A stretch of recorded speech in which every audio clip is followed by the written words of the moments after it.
খাঁটি তওবার নিয়তে দুটো হাত আমার আল্লাহর দরবারে ফিরায়া দাও। ওয়া আসহাবিহি আজমাইন রব্বিরহামহুমা কামা রাব্বায়ানি সাগীরা ইয়া আরহামার রাহিমিন ইয়া আরহামার রাহিমিন ইয়া আরহামার রাহিমিন। ও দয়ার মালিক, কুদরতের নজর দিয়ে তাকায় দেখেন বিশাল ময়দানে আপনার গোলামেরা হাজির। টাকার লোভে আসে নাই, খানার লোভে আসে নাই রে আল্লাহ। সবাই আমরা জাহান্নাম থেকে মুক্তি চাই রে মালিক। মেহেরবানি করে আমাদের জীবনের সব গুনাহগুলো মাফ করে দেন আল্লাহ। আফসোস, তায়েফের ময়দানে আমার রসুলের শরীর মোবারকে মশা মাছি পড়া হারাম। সেই শরীরে পাথর পড়তেছে বৃষ্টির মতো। রসুলের শরীর মোবারক থেকে রক্ত পড়ে জুতা আটকায় যাচ্ছে। রসুল কাঁদেন। একবার তায়েফে তাকান আর মক্কার দিকে ফিরে ফিরে আগায় যাচ্ছেন। জিব্রাইল আমিনকে আল্লাহ পাঠায় বলেন, এক্ষুনি নবীকে অর্ডার দাও, অনুমতি নিয়ে তায়েফকে ধ্বংস করে দাও। নবীজি বললেন, জিব্রাইল আল্লাহকে বলেন আল্লাহ যেন রাগ না করেন। এরা আমাকে চিনে না। এই বেটা, এই তায়েফের মানুষ আমাকে চিনে না, চিনলে আমাকে মারতো না। وَنَشْهَدُ أَنْ لَا إِلَهَ إِلَّا اللَّهُ وَحْدَهُ لَا شَرِيكَ لَهُ لَا ضِدَّ لَهُ وَلَا نِدَّ لَهُ وَلَا مِثْلَ لَهُ وَنَشْهَدُ أَنَّ سيدنا وسندنا وحبيبنا وحبيب ربنا وطبيبنا وطبيب قلوبنا ومولانا محمدا عبده ورسوله صلى الله تعالى عليه وعلى آله وأصحابه وبارك وسلم تسليما كثيرا كثيرا. الذي أرسله الله تعالى بالحق بشيرا ونذيرا وداعيا إلى الله بإذنه وسراجا منيرا.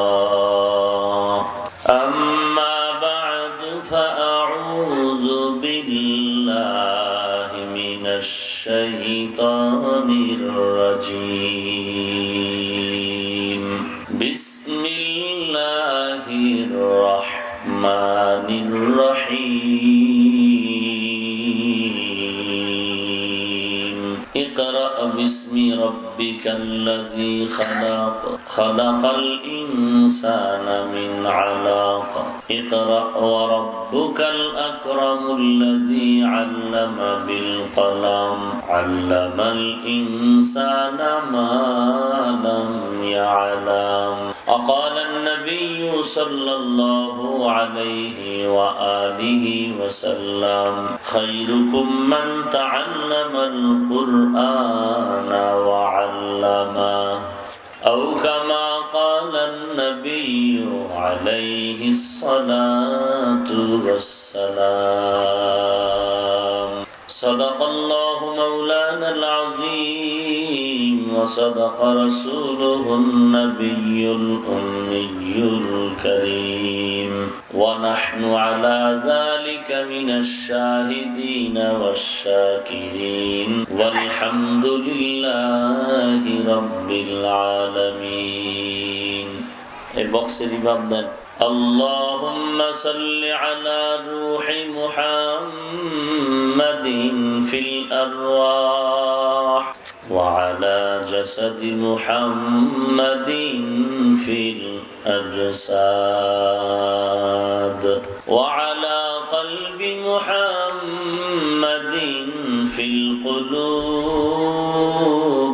وعلى قبر محمد في القبور. وذكر شهر بینی در خروش است ولیدانا دری معنا که گوش است نه بلبل بر غلش تسبیح خانست که هر کار با تسبیحش زبانست ذکر حق آمد غذائی روح را مرحم آمد دل مجروح را لا الہ الا اللہ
ستدفن عن قريب في التراب লাহু মালাকুন ইউনাদি কুল্লা ইয়াউমিন লিদুলিল মাউতি ওয়া বুনুলিল খারাবি কালিলু উমরিনা ফি দারে দুনিয়া ওয়া মারজিউনা ইলা বাইতিত তুরাবি লা ইলাহা ইল্লাল্লাহ লা ইলাহা ইল্লাল্লাহ লা ইলাহা ইল্লাল্লাহ লা ইলাহা ইল্লাল্লাহ লা ইলাহা ইল্লাল্লাহ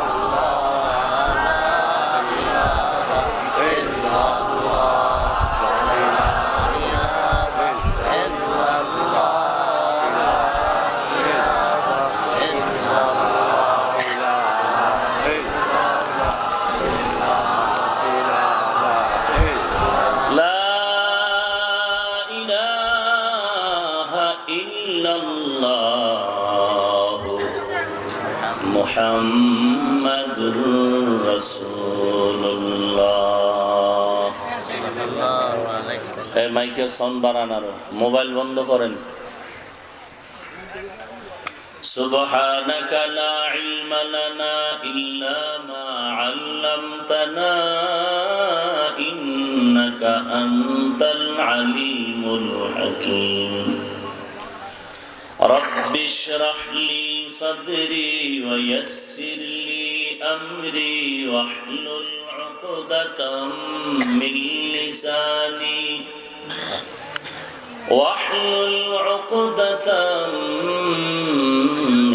لساني يفقهوا قولي تکبیر میں کلمہ میں نماز میں اذا میں تکبیر میں کلمہ میں نماز میں اذا میں ہے نام الہی سے ملا نام محمد ہے نام الہی سے ملا نام محمد فرماتے ہیں آدم کو مجھے خلد تری میں فرماتے ہیں آدم کا مجھے خلد تری میں لکھا ہوا تو باپ ملا نام محمد لکھا ہوا تو باپ ملا نام محمد ہے میم میں محبوب یہ مطلب کا اشارہ ہے میم میں محبوب یہ مطلب کا اشارہ پھر کیوں نہ ہو محبوب خدا نام محمد پھر کیوں نہ ہو محبوب خدا نام محمد الفت میں برابر کے وفا ہو کے جفا ہو الفت میں برابر کے وفا ہو کے جفا ہو ہر چیز میں لذت ہے اگر دل میں مزہ ہو ہر چیز میں لذت ہے اگر دل میں مزہ ہو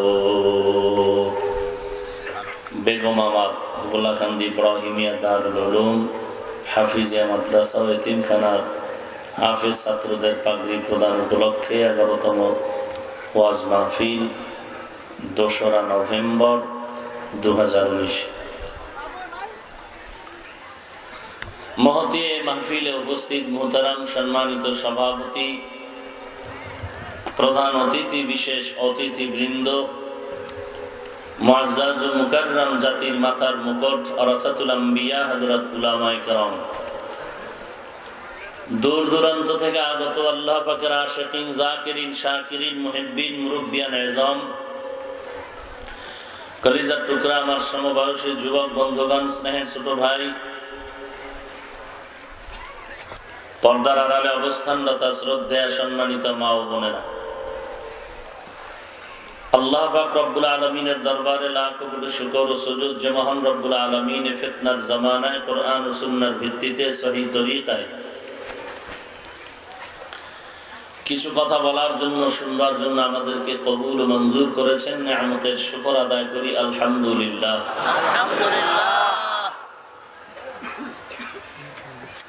লক্ষ কোটি দরুদ ও সালাম সাইয়্যিদুল মুরসালিন রাহমাতুল লিল আলামিন শফিউল মুজনিবিন খাতামুন নবিয়্যিন সাইয়্যিদুস সাকালাইন ইমামুল মুরসালিন শফিউ আযম রাসূল আকরাম রাহমাত আলম নবিয়ুল আরব ওয়াল আজম হাবিবে কিবরিয়া আশরাফুল আম্বিয়া সৈয়দুল আম্বিয়া শফিউ মাহশর সাকি কৌসর आका नामदा मदीना का ताजदार आफताब नबूवत फ़ख्र मौजूदात सय्यदुल मखलूक़ात हज़रत मुहम्मदुर रसूलुल्लाह सल्लल्लाहु अलैहि व आलिहि वसल्लमेর উপর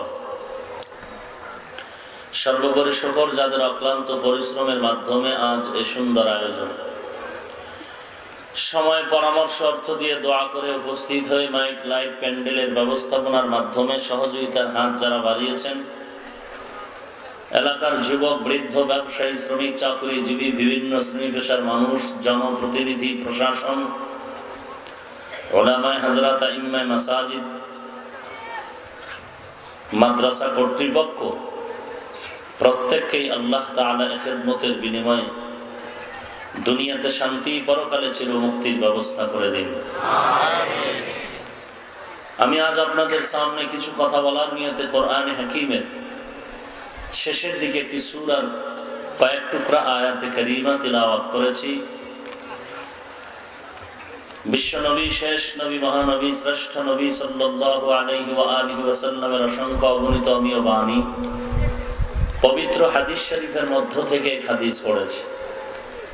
আয়াত হাদিসের আলোকে ইখলাস রুহানিয়াতের সমন্বয়ে কিছু কথা আমাকে বলার মতো, আপনাদের শুনবার মতো হিম্মত, ধৈর্য, তৌফিক আল্লাহ পাক দান করুন, আমিন। ইকরা, হে রাসূল করিম সাল্লাল্লাহু আলাইহি ওয়া আলিহি ওয়াসাল্লাম, আপনি পড়ুন বিসমি রাব্বিকাল্লাযী খালাক, ওই রবের নামে যিনি সৃষ্টি করেছেন গোটা মাখলুকাতকে। খালাকাল ইনসানা মিন আলাক, যিনি সৃষ্টি করেছেন ইনসানকে জমাট রক্ত থেকে। ইকরা ওয়া রাব্বুকাল আকরাম, পড়ুন এবং রবের মর্যাদাকে উড্ডীন করুন। আল্লাযী আল্লামা বিল কলম, যিনি শিক্ষা দান করলেন কলমের মাধ্যমে। আল্লামাল ইনসানা মা লাম ইয়ালাম, এমন কিছু জ্ঞান শিক্ষা দিলেন যে জ্ঞান সম্পর্কে ইনসান অনভিজ্ঞ, অনবহিতদের অন্তর্ভুক্ত ছিল। এই যুবকরা, উঠা বসা করা যাবে না মোনাজাতের আগ মুহূর্ত পর্যন্ত, ডিস্টার্ব করবা না।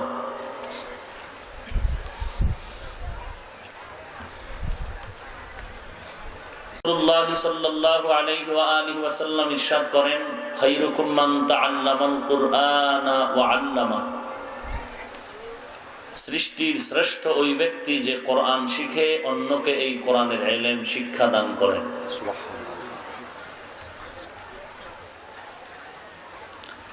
আয়াত হাদিসের তরজমা শেষ।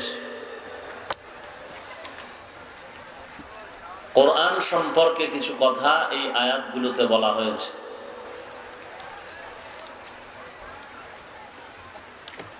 রাসূলের জিন্দেগি টোটাল 63 বছর, দুই ভাগে বিভক্ত। কোরআন নাজিলের আগে ক্বাবলান নবুওয়াহ, কোরআন নাজিলের পর অংশকে বাদান নবুওয়াহ বলে। নবুয়তের আগের জিন্দেগি, নবুয়তের পরের জিন্দেগি।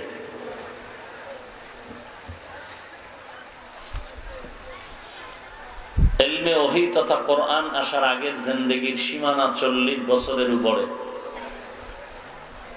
কোরআন নাজিলের পর থেকে জিন্দেগি রাসূলের 23 বছরের জিন্দেগি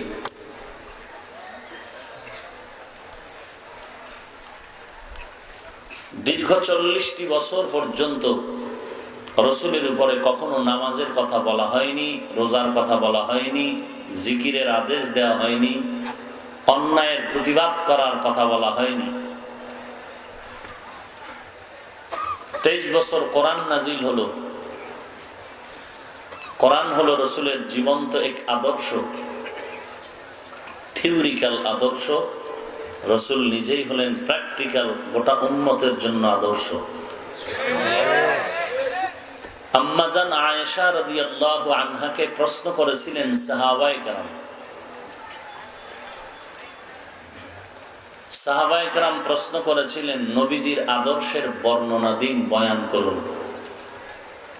আম্মা জান আয়েশা রাদিয়াল্লাহু আনহা পাল্টা প্রশ্ন করলেন, আফা তাকরাউনাল কুরআন, হে সাহাবায়ে কেরাম, আপনারা কি কোরআন তিলাওয়াত করেন না? ক্বালু বালা, সাহাবায়ে কেরাম বললেন, আমরা কোরআন তিলাওয়াত করি।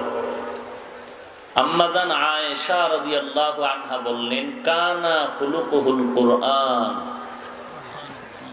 রাসূলের জীবন্ত আদর্শই হলো কোরআন। খুব খেয়াল করবেন, কিছু জরুরি কথা না বললেই নয়। নবীজির আদর্শ হলো কোরআন। এই আদর্শের আরবি একটা শব্দ আছে যেটা রসুলের শানের সাথে সম্পৃক্ত, আর কারোর সাথে না। খুব খেয়াল করেন, রসুলের জীবন্ত আদর্শের নাম সবাই বলেন কোরআন। আদর্শ শব্দটা কি ইংরেজি? কি এর আরবি আছে না? আছে। এমন একটা শব্দ, আদর্শের আরবি এমন একটা শব্দ আছে যেটা শুধু রসুলের শানে খাস, আর কারো শানে এটা ব্যবহার হয় না, যেটাকে বলা হয় সিরাতুন নবী। কি বলা হয়? সিরাতুন নবী। সিরাতুন নবী শব্দের অর্থ হলো আমাদের সুপরিচিত নবী সাল্লাল্লাহু আলাইহি ওয়া আলিহি ওয়াসাল্লামের জীবন আদর্শ। জীবন আদর্শ, দুইটা কথা পাইলাম। সিরাত মানে জীবনী, জীবনী মানে কি? জন্ম বাদ দিয়া। শিক্ষিত মুসলমান, জীবনী যারা লেখে জন্ম বাদ দিয়ে লেখে। সিরাতুন নবী মানে জীবন আদর্শ, রসুলের জন্ম, ইন্তেকাল, এর ভেতরে যাহা কিছু আছে আনুষঙ্গিক প্রাসঙ্গিক সবের মধ্যে শামিল, এর আরবি হলো সিরাতুন নবী। কি বুঝলেন? সিরাতুন নবীর মধ্যে জন্মের কোনো আলোচনা নাই। সবাই বলেন, জীবন আদর্শ মানে কি? জন্ম বাদ রেখে না জন্ম সহ? এটার আরবি কি বললাম?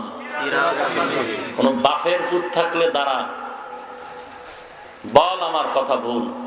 রসুলের জীবন আদর্শের আরবি সিরাতুন নবী।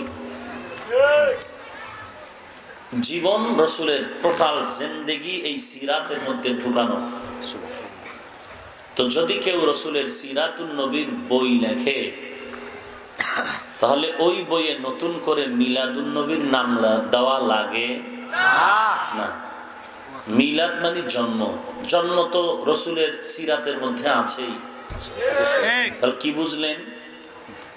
জন্ম এটা বললে আদর্শ জীবন আবার নতুন করে বলতে হবে, আর জীবন আদর্শ বললে জন্ম বলা লাগবে না, ভিতরে জন্ম আছে। কি বুঝলেন? মিলাদুন নবী বললে সিরাতুন নবী নতুন করে বলতে হবে, আর সিরাতুন নবী বললে মিলাদুন নবী বলার কোনো দরকার হবে না। সিরাতুন নবীর মধ্যেই মিলাদ আছে, আছে না নাই? তো আমরা সিরাতুন নবী যে বলি, এটা কি আজকে আপনারা নতুন শুনলেন? দেখেছেন কোন ব্যানার? দেখেন নাই? সিরাতুন নবী মহাসম্মেলন, তার মানে কি? নবীজির জীবন আদর্শের বিষয়ে আলোচনা। সিরাতুন নবী ইসলামী মহাসম্মেলন, সিরাতুন নবী মাহফিল, তো মিলাদুন নবী বললে কোনো অপরাধ নাই, দোনোটাই রসুলের সম্মানের শব্দ, কোন বাপের শব্দ না, কোন পীরের নামেরও শব্দ না, দোনোটাই আমার রসুলের সম্মানের শব্দ। অতএব মিলাদুন নবী বললেও কোনো দোষ নাই, না বললেও দোষ নাই। সিরাতুন নবী বললে মিলাদুন নবী বলার অপেক্ষা রাখে না, ভেতরে মিলাদুন নবী আছে। বুঝাইতে পারলাম? দীর্ঘ 40 বছর যে রসুলের জিন্দেগি, নামাজ নাই, রোজা নাই, পর্দা নাই, কোন জাকাতের হুকুম নাই। 40-এর পরে কোরআন আসলো, নামাজ আসলো, রোজা আসলো, হজ আসলো, জাকাত আসলো। সৎ কাজে দাওয়াত দাও, অন্যায় বাধা দাও, সব আদেশ চলে আসলো, নিষেধ চলে আসলো 40-এর পর। তো এই 40 বছর একটা বান্দা তো শিশু না, সে তো একজন উপযুক্ত ব্যক্তি। করলেন কি দীর্ঘ 40 বছর? নামাজের দাওয়াত নাই, রোজার দাওয়াত নাই, করলেন কি 40 বছর?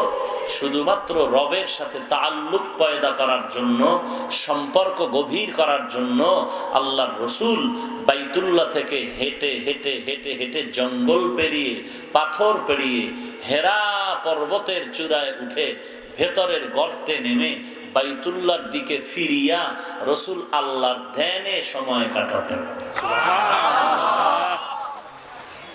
যেটাকে বলে মুরাকাবা, আল্লাহ পাওয়ার সাধনা। আল্লাহ পাওয়ার সাধনা। রসুলের জন্ম কয়বার হয়েছে জমিনে? বলেন। একবার। আজ আমাদের কিছু আশিকে রসুল মুসলমান আবেগ প্রবণ হয়ে বলেন, মিলাদুন নবী কায়েম করো, সিরাতুন নবী লাথি মারো। বলেন তো, মিলাদুন নবী রসুলের মহব্বতের সম্মানের শব্দ, আর সিরাতুন নবী চরমনাইয়ের শব্দ। সিরাতুন নবী সারসিনাওয়ালাদের শব্দ, সিরাতুন নবী তাবলিগওয়ালাদের সৃষ্টি করা শব্দ, সিরাতুন নবী দেওবন্দিওয়ালাদের বানানো শব্দ। অর্থের দিকে তালাশ করুন। সিরাতুন নবী আর মিলাদুন নবী দুটোটাই রসুলের শানের শব্দ। একটা শব্দকে যে একটু বাঁকা নজরে হিংসা করে দেখবেন, কলিজা পুড়ে যাবে। 1 নাম্বার 2, সিরাতুন নবী মানে কি বলছিলাম? জীবন আদর্শ। নবীজির জীবন আদর্শ সবাই মুখস্থ করেছেন। নবীজির জীবন আদর্শ, জীবন্ত আদর্শ কি বলছিলাম? সিরাতুন নবী। সিরাতুন নবী মানে জীবন আদর্শ। সে আদর্শটা কি? কোরআন। বলেন কি? বলে কেউ যদি বলে সিরাতুন নবী লাথি মারো, লাথি মারলো কই, লাগলো কই? মানুষ কি এত বেহুশ আর হিংসুক হতে পারে?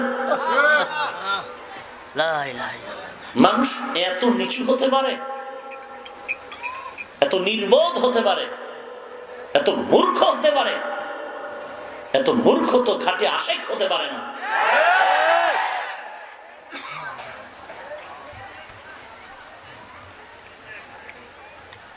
রসুলের খাঁটি আশিক আবু বকর, ওসমান, আলী, ওমর, সাহাবায়ে কেরাম, তাবিঈন, তাবে তাবিঈন, ইমাম মালিক, ইমাম আবু হানিফা, ইমাম শাফিঈ, ইমাম আহমদ বিন হাম্বল, খাজা মুঈনুদ্দিন চিশতি, শাহ জালাল, শাহ পরান, শাহ মাখদুম, শাহ আমানত, শাহ আলী, খানজাহান আলী, শাহ ওলিউল্লাহ মুহাদ্দিস দেহলভী, শাহ আব্দুল আজিজ মুহাদ্দিস দেহলভী। বলুন, আমার রসুলের ইশকে তারা কোনদিন কি রবিউল আউয়াল পেয়ে স্লোগান দিয়েছেন, মিছিল দিয়েছিলেন, বিশ্ব নবীর আগমন, শুভেচ্ছা স্বাগতম বলে এইরকম দলবদ্ধ হয়ে এরকম মাঠে ময়দানে সবাই মিলে রাস্তায় র্যালি মিছিল বের করেছেন? কোন আল্লাহর বান্দা থাকলে দাঁড়াইয়া প্রমাণ পেশ করুন যে হ্যাঁ, খাজা মুঈনুদ্দিন প্রত্যেক বছর রবিউল আউয়াল আসলে নবীর মহাব্বতে আগমনে রাস্তায় মিছিল করেছেন। আবু বকর করেছেন, ওমর করেছেন, ওসমান করেছেন, হযরত আলী করেছেন, ওই ইমাম আবু হানিফা করেছেন, ইমাম মালিক রসুলের কত বড় আশিক আমি সেই বর্ণনা দিতে পারবো না। তিনি করেছেন কোনদিন? একটা প্রমাণ পারলে দাঁড়ায় দেন। শাহজালাল করেছেন কোনদিন? রবিউল আউয়াল আসলে নবীর আগমনে মিছিল করেছেন শাহজালাল, শাহপরান, শাহ মখদুম, শাহ আমানত। এরা তো আমাদের আকাবিরিন, এরা আমাদের মুকুট মাথার, এরা আমাদের ওলিয়ে কামেলের মর্যাদা, আমাদের কলিজা। এরা কোনদিন রবিউল আউয়ালে রাস্তায় বেরিয়ে রসুলের নামে আগমনের মিছিল করেছেন? একটা প্রমাণ দেন। আপনারা দেন কেন? বলেন এখন আপনারটা কি ইসলাম? যদি বলেন আপনারটা ইসলাম, তো সাহাবায়ে কেরাম সহ যাদের নাম বললাম তাদের গুলো ভণ্ডামি। আর যদি বলেন না তাদেরটাই ইসলাম, তো আপনারটা ভণ্ডামি। আল্লাহ সব ভাইকে হেদায়েত দান করুন। আমরা কাউকে ছোট ভাবে, ছোট মনে, ছোট চোখে কিছু বলবো না, কারণ সবাই আমাদের মুসলমান ভাই। কথা ঠিক না? আপনি যে হকের উপরে আছেন, আপনি বড় মুহাদ্দিস, বড় মুফতি সাহেব, বড় বক্তা, বড় খতিব, বড় ইমাম, বড় হাজী সাহেব, আপনি যে ঈমান নিয়া কবরস্থানে যেতে পারবেন, গ্যারান্টি কি আছে? গ্যারান্টি। তো অহংকার করেন কেন যে তুই খারাপ আমি ভালো? এই কথাটা আসলো কিভাবে অন্তর? ওই খারাপটাও তো তওবা করে আপনার আগে জান্নাতে যাবে। আল্লাহ পারেন না? তাহলে খুব কথা বলতে সাবধান। নিজের দিকে তাকায় কথা বলবেন সব সময়, যে আসলে আমি খারাপ, আমি নামাজ পড়ি, আমার টুপি আছে, দাড়ি আছে, পর্দা আছে, জিকির আছে, সব আছে, এরপরও যেইভাবে আল্লাহকে ডাকা দরকার ওইভাবে আমার ডাক হয় না। যেইভাবে নামাজ পড়লে আল্লাহ খুশি ওভাবে আমার নামাজটা হচ্ছে না। যেইভাবে জাকাত দিলে আল্লাহ খুশি ওইভাবে আমি হক আদায় করে জাকাত দিতে পারতেছি না। ওইভাবে হক আদায় করে আমি স্ত্রীর হক আদায় করতে পারি না। আল্লাহর রাজি খুশি অনুযায়ী আমি ব্যবসা করতে পারি না। আল্লাহ এবং রসুলের সন্তুষ্টি অনুযায়ী আমি আমার লেনদেন ঠিক করতে পারিনি। তো আমার সব আমল যাই করি সবের ভিতরেই ভুল। ভিতরে আছে অহংকার, ভিতরে আছে হিংসা, ভিতরে আছে কিবির, ভিতরে আছে হাসাদ, ভিতরে আছে রিয়া, মানুষকে দেখানোর জন্য। তাই আমল করলে আল্লাহর কাছে তো কবুল হবে না। এরপরও যত বড় আহলে হক দাবি করেন, দেওবন্দি দাবি করেন, চরমনাই দাবি করেন, উজানি দাবি করেন, কওমি দাবি করেন, যদি এই লাইনে থাকিও সুদের টাকায় ব্যবসা করেন, আপনার ইবাদত করলেও যা, না করলেও তা। 5 লাখ টাকা দান করলেও 1 আনা পয়সার সওয়াব পাবেন না। 13 বার হজ করলে একটা লাভবাইক কবুল হবে না। বরং আপনি দেওবন্দি বলেন আর যাই বলেন, কওমি বলেন আর আলিয়া বলেন, সুদের সাথে জড়িত হওয়ার কারণে আপনি আপনার জন্ম গর্ভধারিণী মায়ের সাথে প্রতি মুহূর্তে জিনার গুনাহ কামাই করতেছেন। এবার বুঝেন আপনি কেমন ভালো সন্তান। আপনি সুন্নি দাবি করলেও কি, না করলেও কি, আমরা সুদের সাথে যেহেতু জড়িত, নামাজ হবে না, রোজা হবে না, জিকির হবে না, তেলাওয়াত হবে না, দান কবুল হবে না, জিকির কবুল হবে না, কোনো নামাজ কবুল হবে না, কোনো আমলই কবুল হবে না। আপনি সুন্নিও কি, সুন্নি দাবি না করলেও কি। কথা বুঝাইতে পারলাম? কি বুঝছেন? আমি কাফের আর আপনি সুন্নি।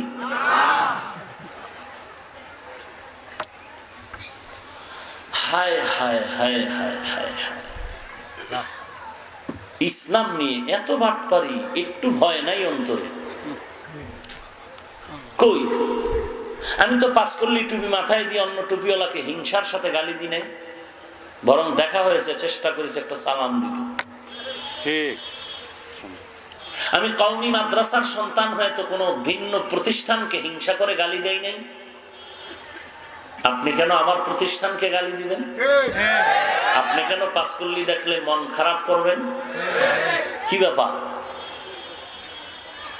আমরা দাঁড়াইয়া ইয়া নবী সালামু আলাইকা, ইয়া রাসূল সালামু আলাইকা, ইয়া হাবিব সালামু আলাইকা, সালাওয়াতুল্লাহি আলাইকা, এইভাবে দাঁড়াইয়া নবীরে সালাম দেই না কবিতা পড়ে পড়ে।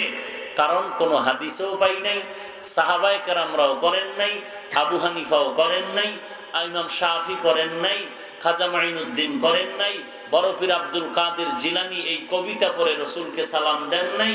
অতএব আগে আমার প্রশ্ন, এই কবিতা পাইলা কই? দাঁড়ান আর বহন করে কবিতা পাইলে কই? এই কবিতা তো রসুল করেন নাই, সাহাবারা করেন নাই, তাবিঈনগণ করেন নাই, তবে তাবিঈনগণ করেন নাই। তারপরেও যারা করেন আমরা গালি দিয়েছি? আমরা গালিও দেই না, দেখা হলে বুকে টেনে নেই, সালাম দেই। আপনি কেন আমাকে গালি দেন? আমরা নবীরে নূরের তৈরি বলি না, যারা বলেন আমরা গালিও দেই না, আপনি কেন আমাকে গালি দেন? যারা নবীকে আলিমুল গাইব বলেন আমরা হিংসাও করি না, গালিও দেই না, সুযোগ পাইলে হাসি মুখে দুইটা কথা বুঝাবার চেষ্টা করি, আপনি আমাকে কেন গালি দেন? কোন প্রতিষ্ঠানে লেখাপড়া করে গালি শিখছেন বলেন? কোন নবীর আদর্শের থেকে গালি শিখছেন বলেন? আমার রসুলের আদর্শে তো গালি নেই। আপনি গালি শিখলেন কোথার থেকে? আফসোস, তায়েফের ময়দানে আমার রসুলের শরীর মোবারকে মশা মাছি পড়া হারাম, সেই শরীরে পাথর পড়তেছে বৃষ্টির মতো। রসুলের শরীর মোবারক থেকে রক্ত পড়ে জুতা আটকায় যাচ্ছে। রসুল কাঁদেন, একবার তায়েফে তাকান আর মক্কার দিকে ফিরে ফিরে আগায় যাচ্ছেন। জিব্রাইল আমিনকে আল্লাহ পাঠায় বলেন, এক্ষুনি নবীকে অর্ডার দাও, অনুমতি নিয়ে তায়েফকে ধ্বংস করে দাও। নবীজি বললেন, জিব্রাইল আল্লাহকে বলেন আল্লাহ যেন রাগ না করেন, এরা আমাকে চিনে না। এই বেটা, এই তায়েফের মানুষ আমাকে চিনে না, চিনলে আমাকে মারতো না, আমার রক্ত ঝরাইতো না। নবীর আদর্শ কই? আর আমরা নূরের তৈরি যারা বলে গালি দেই না, সালাম দেই। আলিমুল গাইব যারা বলে আমরা গালি দেই না, সালাম দেই। কওমিতে পড়লে অন্য প্রতিষ্ঠানের ছাত্র ওস্তাদদেরকে গালি দেই না, সালাম দেই। দাঁড়াইয়া ইয়া নবীর সালাম যারা দেয় আমরা গালি দেই না, সালাম দেই। তুমি আমগো কাফের বলো, কোন নবীর উম্মত একটু বলো তো তুমি? মুহাম্মদ নবীর উম্মত দাবি করার অধিকার তোমার নাই। লজ্জা থাকলে পারতা না, লজ্জা শরম থাকলে দাবি করতে পারতা না। কারণ রসুলের উম্মত, মদিনার আদর্শ যারা লালন করে, এদের মধ্যে গালি আসতে পারে না। সেই রসুলের উপরে 40 বছর পরে কোরআন নাজিল করলেন। কোরআন নাজিলের প্রথম সূরা সূরাতুল আলাক, ইকরা। আমরা কোরআন শরীফ খুললে দেখি আলহামদু সূরাটা প্রথম সূরা। তাহলে আলাক, ইকরা এটা প্রথম হলো কিভাবে? মুফাসসিরিনে কেরাম তার জবাবে লিখেছেন, কোরআন আল্লাহ পাক লৌহে সাজিয়েছেন, ওই সাজানো আকারে বর্তমানে কোরআন সাজানো। আর ওখানেও আলহামদু সূরা প্রথম, এখানেও প্রথম। কিন্তু রসুলের কাছে কোরআন নাজিলের সূচনা হয়েছে ইকরা সূরাটা দিয়ে। কিভাবে নাজিল হলো? কেন আসলো কোরআন? আল্লাহ পাহাড়কে দিতে চাইছিলেন, পাহাড় রাজি হয়নি। لو أنزلنا هذا القرآن على جبل لرأيته خاشعا متصدعا من خشية الله الله أكبر وتلك الأمثال نضربها للناس لعلهم يتفكرون।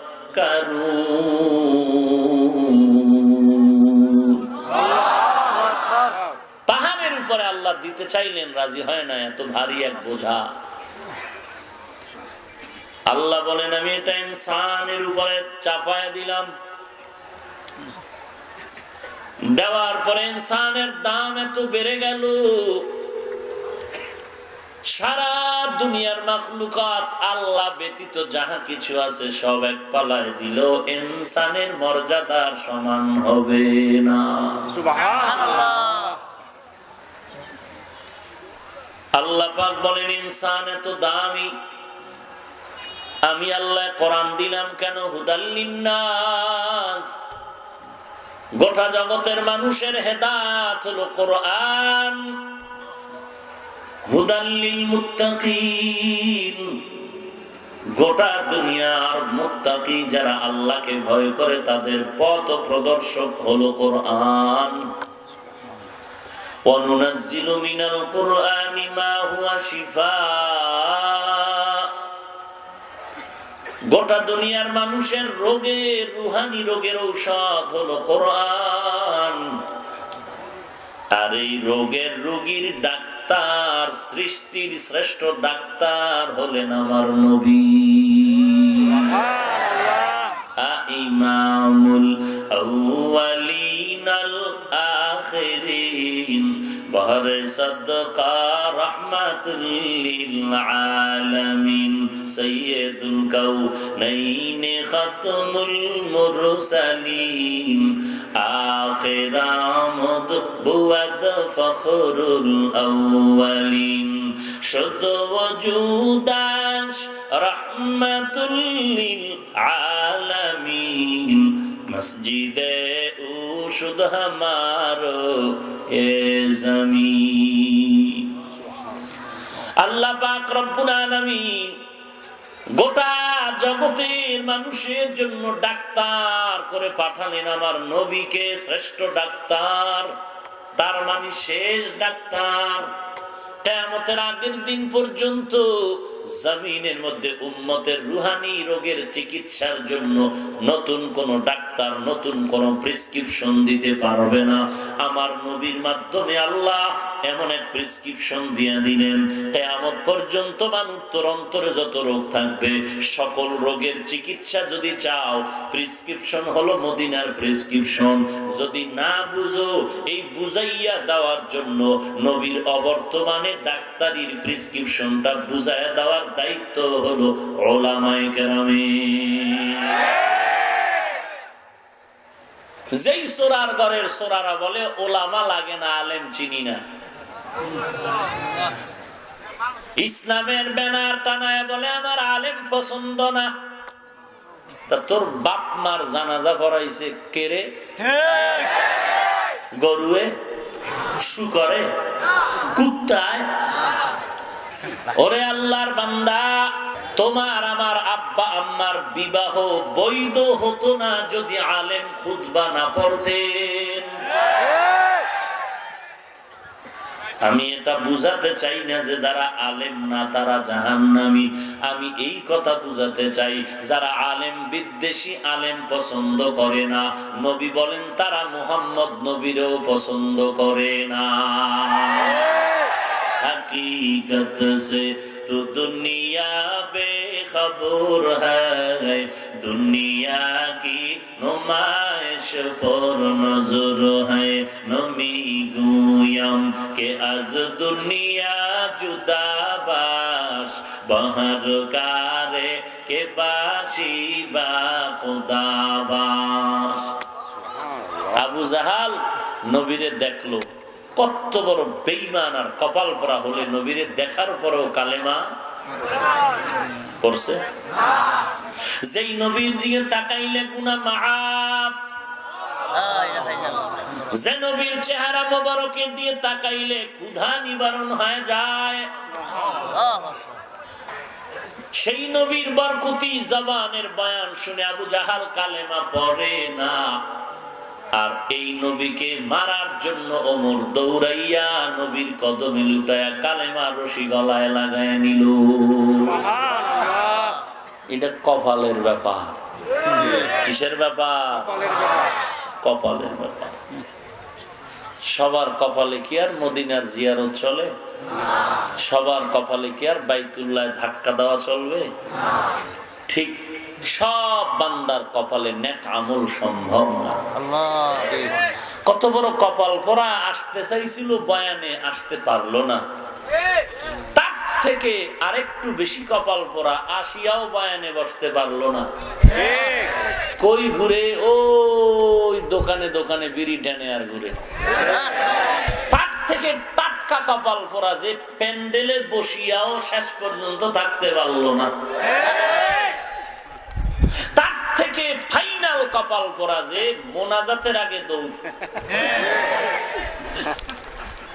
ফাইনাল কপাল পোড়া। ওর আব্বার কপালটাও বোধহয় খারাপ, যে কারণে ও টোটাল বয়ান শুনছে, মোনাজাত দেয়নি। অথচ 2 ঘন্টা বয়ানের কোনো গ্যারান্টি নাই, কিন্তু মোনাজাতের আমিন ফেরত নাই।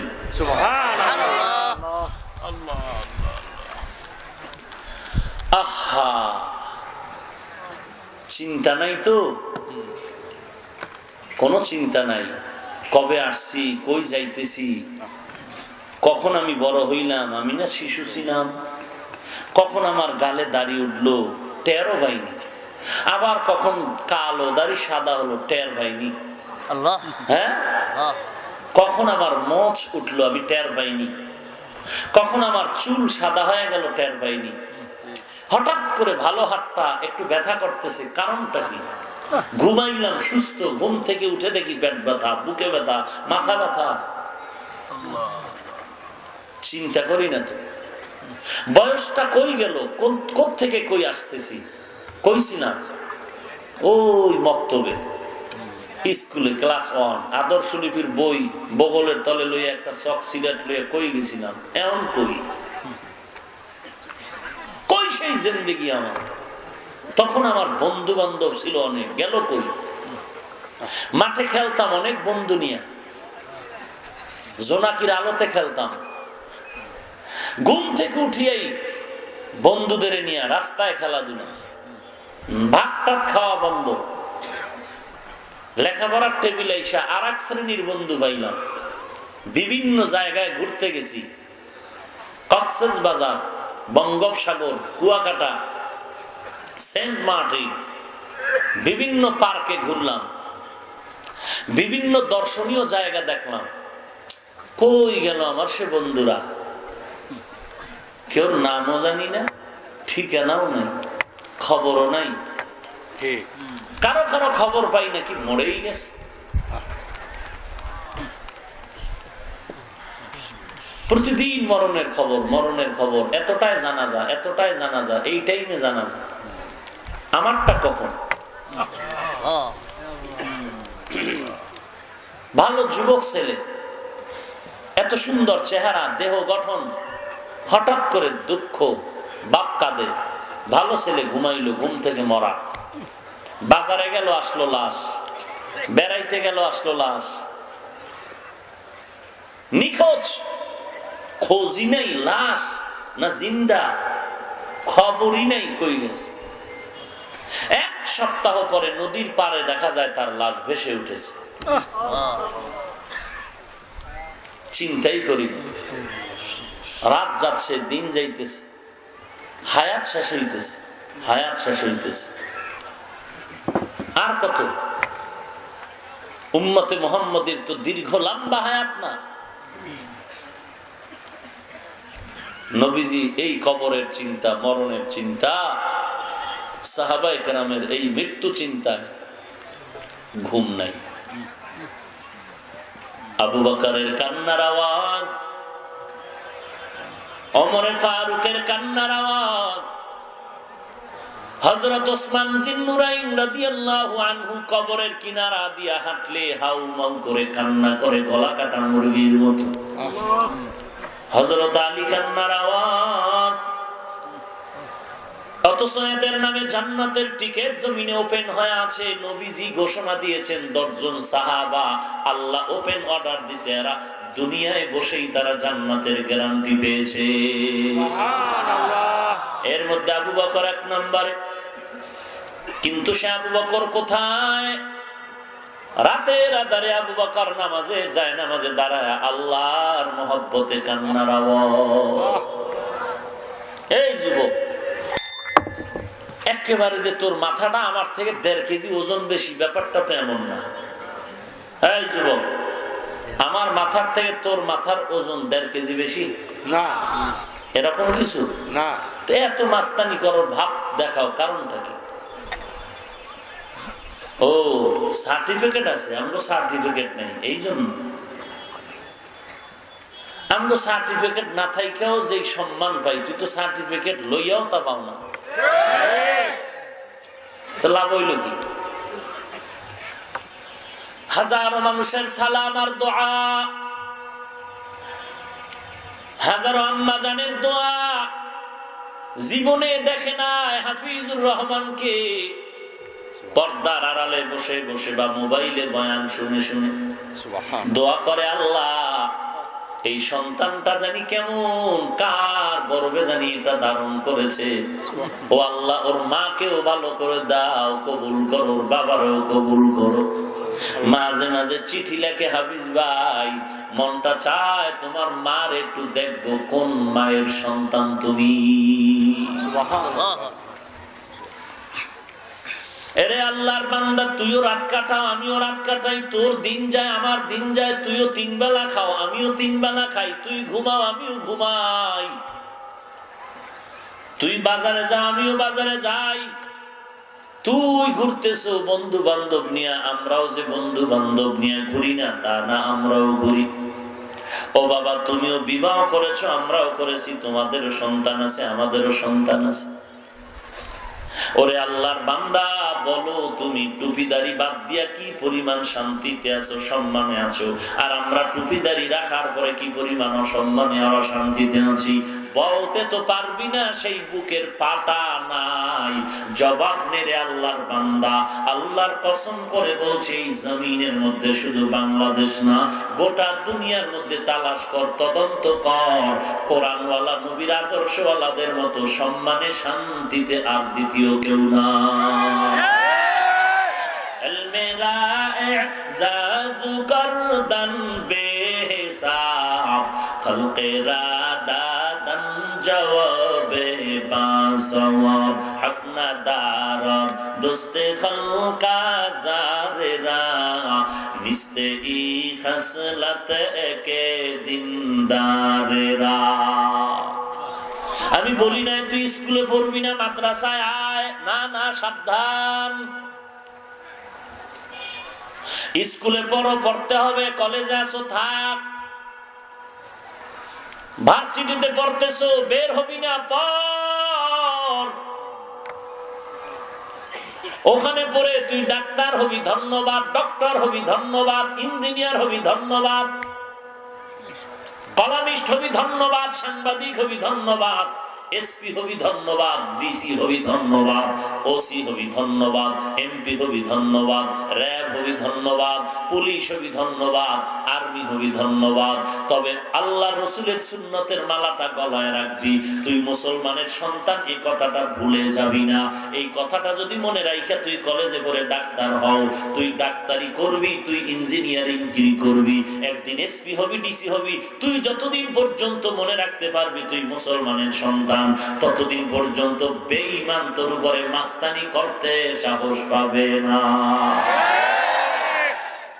তোর মতো ডাক্তার আমার দরকার, মুসলমানের বাচ্চা তুই ডাক্তার হবি, মুসলমানের গৌরব, মুসলমানের সন্তান তুই ইঞ্জিনিয়ার হবি, মুসলমানের জন্য গৌরব, মুসলমানের সন্তান তুই ডিসিএসপি হবি, মুসলমানের জন্য গৌরব, মুসলমানের সন্তান তুমি একজন ইঞ্জিনিয়ার হবা, তুমি একজন সাহিত্যিক হবা, তুমি একজন সাংবাদিক হবা, মুসলমানের জন্য গৌরব। আজকে যদি আল্লাহর ভয় নিয়া মুসলমানের বাচ্চা মনে করে যদি আমার মুসলমান ভাইয়েরা সাংবাদিকতা করত, তাহলে বামপন্থী বেঈমান ইসলামের বিপক্ষে কলম ধরতে পারত না। हकीकत से तो दुनिया बेखबर है, दुनिया की नुमाइश पर नजर है, नमी गुयम के आज दुनिया जुदा बाश बहर कारे के बाशी बा खुदा बाश। তুই রাত্র 3টার আগে ঘুমাও না, আমি হাফিজুর রহমানও 3টার আগে ঘুমাই না। সমান হইল না? সমান। কি সমান? তুই করো চুরি আর আমি পড়ি তাহাজ্জুদ নামাজ। তুই চালাও মোবাইল, তোর পাশের কোরআনওয়ালা সে কোরআন পড়ে, টুপিওয়ালারা নামাজ পড়ে কোরআন পড়ে সারা রাত। তুইও রাতে ঘুমাও না, কোরআনওয়ালারাও ঘুমায় না, কিন্তু ডিউটি করো এক একজনে আলাদা।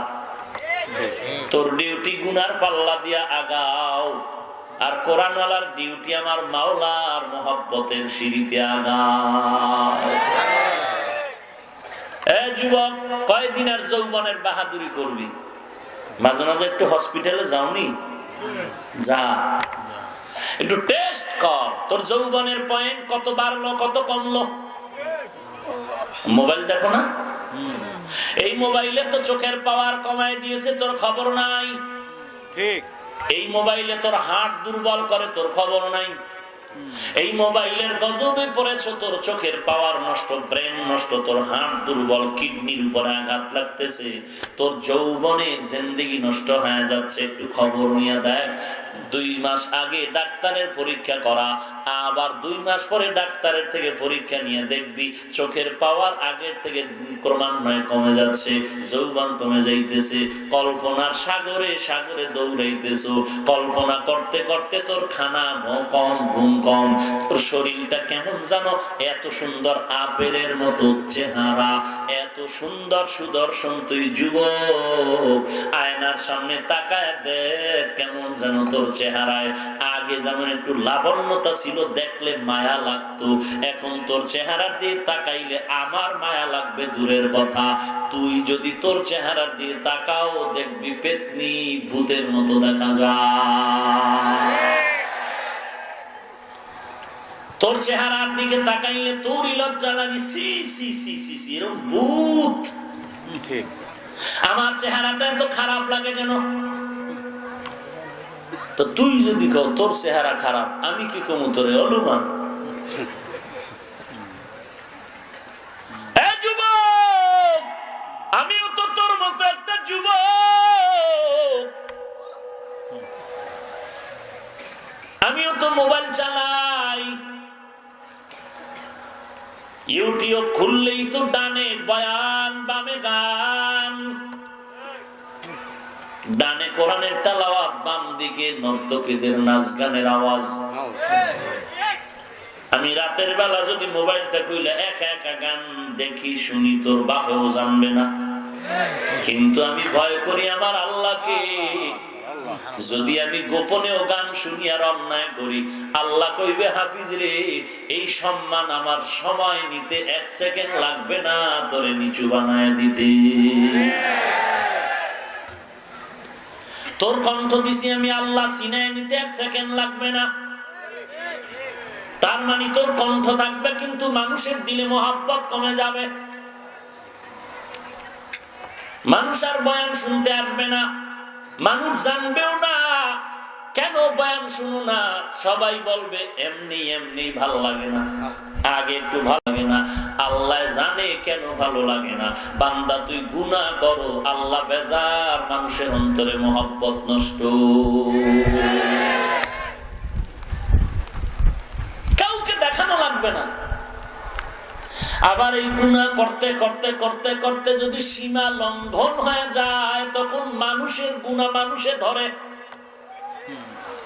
ধরা খেয়ে যাবি। যদি চূড়ান্ত সীমা লঙ্ঘন করো, আল্লাহ তো শুরু থেকেই দেখছে, কিন্তু ধরা দেওয়ায় না।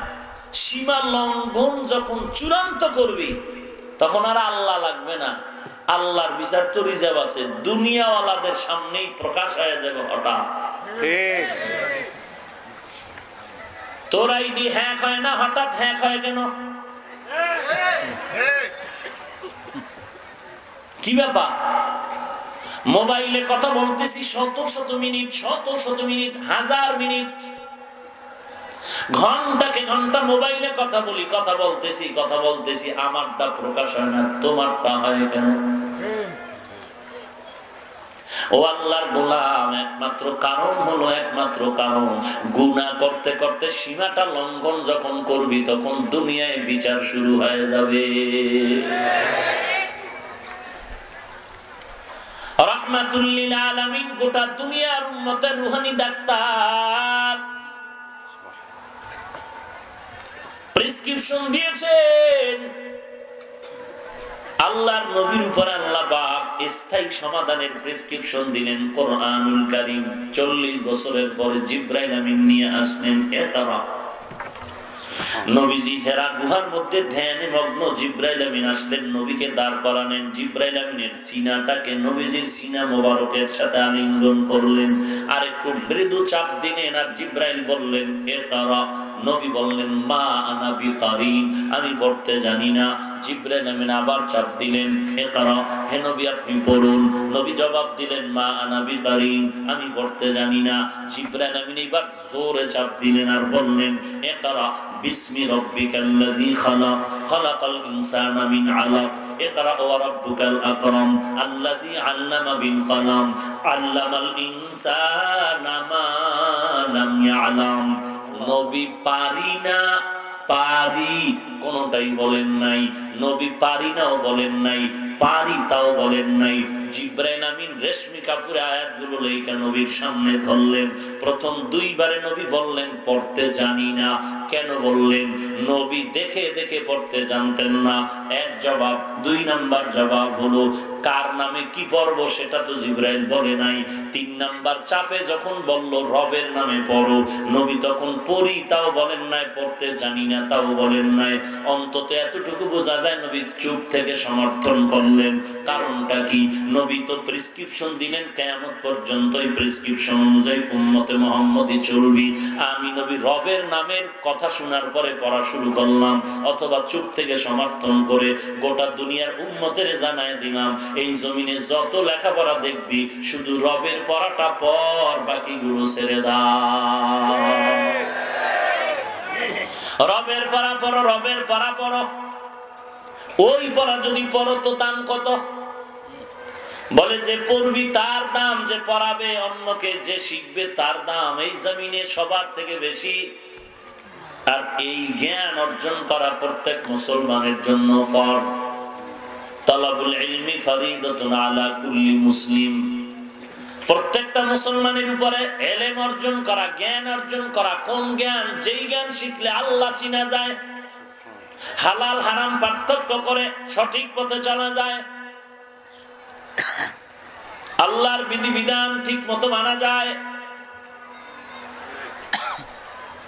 এরে নবীর উম্মতের দল, জিবরাইল আমিন চাপ দিলেন কয়টা? কেউ ঘুমাইতেছে? কয় চাপ? 3টা। এই চাপাচাপির দরকার কি?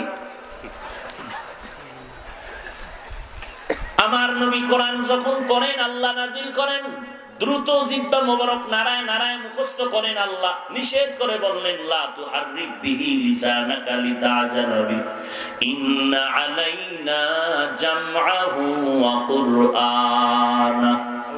হে নবী আপনি বেশি তাড়াহুড়া করবেন না, আমি আল্লাহ আপনার সিনার মধ্যে কোরআন জমা করে দিব। সুবহানাল্লাহ। তো জমা করে দিলেন তো এভাবেই তো হয়ে যাইতো। জিবরাইলের দিয়ে 3টা চাপ দিলেন কেন? আবার চাপ দিয়েছেন 3টা কেন? প্রত্যেকটার কারণ আছে। চাপ দিয়া গোটা দুনিয়ার মানুষকে তথা আমার নবীকেও বুঝায় দিলেন নবী এই কোরআনের ইলমের নূর আসমানকে দিতে চাইছি রাজি হয় নাই, পাহাড়ের দিতে চাইছি রাজি হয় নাই, জমিনের দিতে চাইলাম রাজি হয় নাই। এত ভারী বোঝাটা যদি নিতে চাও কষ্ট ছাড়া পাইবা না। কষ্ট ছাড়া এলেন তুমি অর্জন করতে পারবা না। আর কষ্ট করে যেই জিনিস অর্জন করে তার দাম আর মূল্য বেশি হয়। এরে ছাত্র, এই জন্য মাদ্রাসায় তাকায় দেখো, টিনের ঘর। 5 বছর আগে মাদ্রাসা ছিল টিনের ঘর, বাথরুম ছিল 2টা। কান্নাকাটি লাইগা গেছে, ছাত্র বাথরুমে কষ্ট, ঘুমে কষ্ট, খানায় কষ্ট। এখন 2 তলা বিল্ডিং হয়েছে, বাথরুম 50টা, এরপরও কষ্ট কমে না। ছাত্র বেড়ে গেছে, খানায় কষ্ট, ডাউল চাউল যা দেয় 1 মাস পরে নাই নেই স্লোগান শুরু হয়ে যায়। আল্লাহ কয় ব্যাপারটা তো বান্দার না, আমি মাওলা কুদরত করে রাখছি। কারণ এই দরজায় যত আগাবি, কষ্ট করে আগাবি, এটার মূল্যায়ন বেশি হবে। যত কষ্ট করবি তত তোর জিন্দেগি মিষ্টি হয়ে যাবে। আর এই ইলমের নূর বান্দা নেওয়ার জন্য কষ্ট করা লাগবে। গুনাহ নিয়ে নিতে পারবি না, পবিত্র আত্মা নিয়ে আগাতে হবে। আল্লাহ নবীকে চাপ দিয়ে বুঝাইলেন এই ইলমের নূর, ইলমে ওহী নেওয়ার জন্য কষ্ট, কষ্ট করেই অর্জন করা লাগবে। কিয়ামত পর্যন্ত ইলম যারা অর্জন করবে কষ্ট ছাড়া হবে না। একা একা বাংলা কোরআনের তরজমা পড়লে তো কষ্ট লাগে না? ঘরে বয়ে বয়ে পড়বেন আর হঠাৎ করে বলবেন আমি হঠাৎ পণ্ডিত হয়ে গেলাম। কিন্তু না রে বাবা, লাইব্রেরির বই পড়া যদি ডাক্তার হওয়া যাইতো, মাথার চুল ফালায় লাইনে দেখো, আখেরাতের লাইনেও দেখো। যারা স্কুল কলেজে কষ্ট করিয়া লেখাপড়া করছে তারা জমিনে বড় দামি হয়ে গেল। এমপি বলো, মন্ত্রী বলো, চেয়ারম্যান বলো, মেম্বার বলো, এসপি বলো, ডিসি বলো, আর্মি বলো, র্যাব বলো, যাদের জিন্দেগি দেখো সুন্দর, তাদের প্রথম জীবনে তাকাও কষ্টের কোনো শেষ ছিল না। আখিরাতের লাইনে যারা কষ্ট করলো আল্লাহ তাদের দরজা খুলে দিলেন। এর নবীর উম্মতের দল প্রথম 2 চাপে নবী পড়েন নাই, তৃতীয় চাপে সমর্থন দিলেন। কেন? বলে রবের নামের পড়া পড়বা, আর কোন পড়া চলবে না। তখন কি ইংরেজি ছিল না? অঙ্ক, ইতিহাস, ভূগোল ছিল না? এখন তো এসে গেছে, কি করা? ওলামায়ে কেরাম বলে হ্যাঁ, নকল দুনিয়ায় চলতে হলে নকল পড়াটাও কিছু সময়ের জন্য লাগবে। রবের নামের পড়াও লাগবে। রব ছাড়া নাম যদি থাকে, লেখাপড়া থাকে, তাও পড়বা। তবে 2টা পড়ার মেনু ভিন্ন, গঠনতন্ত্র লাইন ভিন্ন, উদ্দেশ্য ভিন্ন, প্রতিষ্ঠান ভিন্ন। কোনটা পড়লে কি হবে তাও জানতে হবে। আল্লাহর নামের পড়া পড়লে কি হবা, আল্লাহর নাম ছাড়া পড়লে কি হবা, ভালো করে জানতে হবে। আল্লাহর নামের পড়ার প্রতিষ্ঠান আলাদা, আল্লাহর নাম ছাড়া লেখাপড়ার প্রতিষ্ঠান আলাদা, গঠনতন্ত্র আলাদা, উদ্দেশ্য আলাদা। আল্লাহর নামের পড়া তাকে ধর্মীয় পড়া বলে, কোরআনের শিক্ষা, মাদ্রাসা শিক্ষা, আখিরাতের শিক্ষা বলে। আল্লাহর নাম ছাড়া যত লেখাপড়া আছে ওই লেখাপড়াটাকে দুনিয়ার শিক্ষা, জেনারেল শিক্ষা, জাগতিক শিক্ষা বলা হয়। দুটোটার প্রতিষ্ঠান আলাদা। আল্লাহর নামের পড়ার প্রতিষ্ঠানের নাম মক্তব, ফুরকানিয়া, নুরানি, হেফজখানা, জামিয়া, মাদ্রাসা। আল্লাহর নাম ছাড়া যত লেখাপড়ার প্রতিষ্ঠান আছে নাম হলো primary, high school, college, varsity, এরপরে ইন্টারন্যাশনাল। এইরকম কোর্সের কথা লেখা আছে। গঠনতন্ত্র আলাদা, ক্লাস টাইম আলাদা, শিক্ষক আলাদা, আদর্শ আলাদা, সবকিছু আলাদা, উদ্দেশ্য আলাদা। আল্লাহর নামের লেখাপড়ার উদ্দেশ্য আল্লাহর গোলামি করা, দুনিয়ার লেখাপড়ার উদ্দেশ্য দুনিয়ার চাকুরি করা। এখন এই 2টা পড়ার মধ্যে কে কি পড়লে কি লাভ হওয়া? আল্লাহর নামের লেখাপড়া যদি করো রে বান্দা, তাতেও কি হওয়া যায় তাও জানো। আল্লাহর নাম ছাড়া লেখাপড়া করলে কি হওয়া যায় তাও জানো। আজকে না জানার কারণে বলে মাদ্রাসায় পড়ে লাভ নাই। কেন? ওখানে পড়লে চাকুরি পাওয়া যাবে না। বলো বাবা, 40, 45, 47 বছর স্বাধীনতার বাংলাদেশে আল্লাহর কোরআনের পড়া পইরা কয়জন না খাইয়া মরেছে? বলেন না কেন? একজনও না। চাকরির জন্য মরছে না? এমপির কাছে লাইন দিছে চাকরি দাও? হ্যাঁ না। এরে আল্লাহর বান্দা তো সার্টিফিকেট ওয়ালারা ঘরে ঘরে দৌড়ায় আর কান্দে, বটগাছ তলা বয়া দোয়ায় মুস করে চাকরি নাই। এরে নবীর উম্মতের দল, আল্লাহর নামের পড়া আর আল্লাহর নাম ছাড়া পড়লে কি হয় এটা না জানার কারণে কিছু কিছু আমরা ওলামায়ে কেরাম স্কুলের বিরুদ্ধে বলি, কলেজের বিরুদ্ধে বলি, ভার্সিটির বিরুদ্ধে বলি বন্ধ করো বন্ধ করো বন্ধ করো। আবার ওই লাইনের কিছু আল্লাহর বান্দা না জানার কারণে বলে মাদ্রাসা বন্ধ করো, ওখানে পড়ে লাভ নাই লাভ নাই লাভ নাই। কেন কেন বলে ওখানে পড়লে 1 নাম্বার দূর চাকরি পাওয়া যায় না, 2 নাম্বার ওখানে পড়লে ডাক্তার হওয়া যায় না, ডক্টর হওয়া যায় না, ইঞ্জিনিয়ার হওয়া যায় না, সাংবাদিক হওয়া যায় না, সাহিত্যিক হওয়া যায় না। ওরে আল্লাহর বান্দা, তোমার কথা মতে যদি আমরা মাদ্রাসায় লেখাপড়া করি, একদিকে মাওলানা মুফতি মুহাদ্দিস ইমাম সাহেব হইলাম, আবার যদি আমগো বল আমরা ডাক্তার ডক্টর ইঞ্জিনিয়ার হব, তাহলে স্কুল কলেজ ভার্সিটিতে তালা লাগতে একদিনও লাগবে না। কিন্তু আমরা চাই না যে কলেজ বন্ধ হয়ে যাক, স্কুল বন্ধ হয়ে যাক। না না, স্কুল থাকবে, কলেজ থাকবে, ভার্সিটি থাকবে। তাহলে সমন্বয় কেমনে করা যায়? বলে আমরা ওলামায়ে কেরাম মাদ্রাসার আরবি লেখাপড়ার পাশাপাশি মুসলমানের সন্তান নকল দুনিয়াতে চলার জন্য কিছু বাংলা অঙ্ক ইংরেজি লাগবে। এই জন্য আমরা মাদ্রাসার লেখাপড়ার পাশাপাশি ক্লাসে ক্লাসে ইংরেজি অঙ্ক ইতিহাস ভূগোল ঢুকায় দিয়েছি যতটুকু চলার জন্য লাগে। আমরা এই ইংরেজি পড়ে মেট্রিক আইবিএ পাস করে ডাক্তার হব না, ডক্টর হব না, ইঞ্জিনিয়ার হব না। এবার স্কুল কলেজে যারা লেখাপড়া করো, তোমাদের পড়াও ঠিক রাইখা আমাদের দাবি হলো তুমি যে মুফতি হওয়া লাগবে, মুহাদ্দিস হওয়া লাগবে, জীবনও পারবা না। তুমি ডাক্তার হও, ডক্টর হও, ইঞ্জিনিয়ার হও।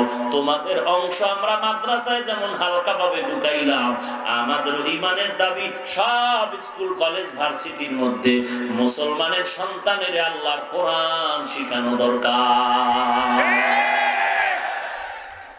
কি বুঝলেন? স্কুল বন্ধ হয়ে যাবে, কলেজ বন্ধ হয়ে যাবে, ভার্সিটি বন্ধ হয়ে যাবে না। যার যার স্বকীয়তা বজায় রেখে চলো।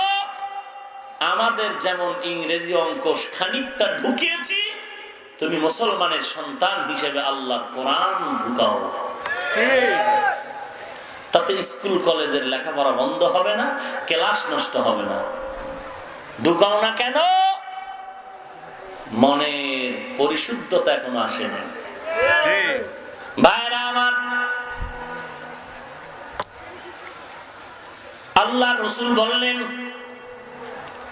ওই আল্লাহর দ্বীনের লেখাপড়া বাদ দিয়ে যদি শুধুমাত্র দুনিয়ার লাইনে আল্লাহর নাম ছাড়া লেখাপড়া করে, তাহলে মুসলমানের সন্তান কি হবে?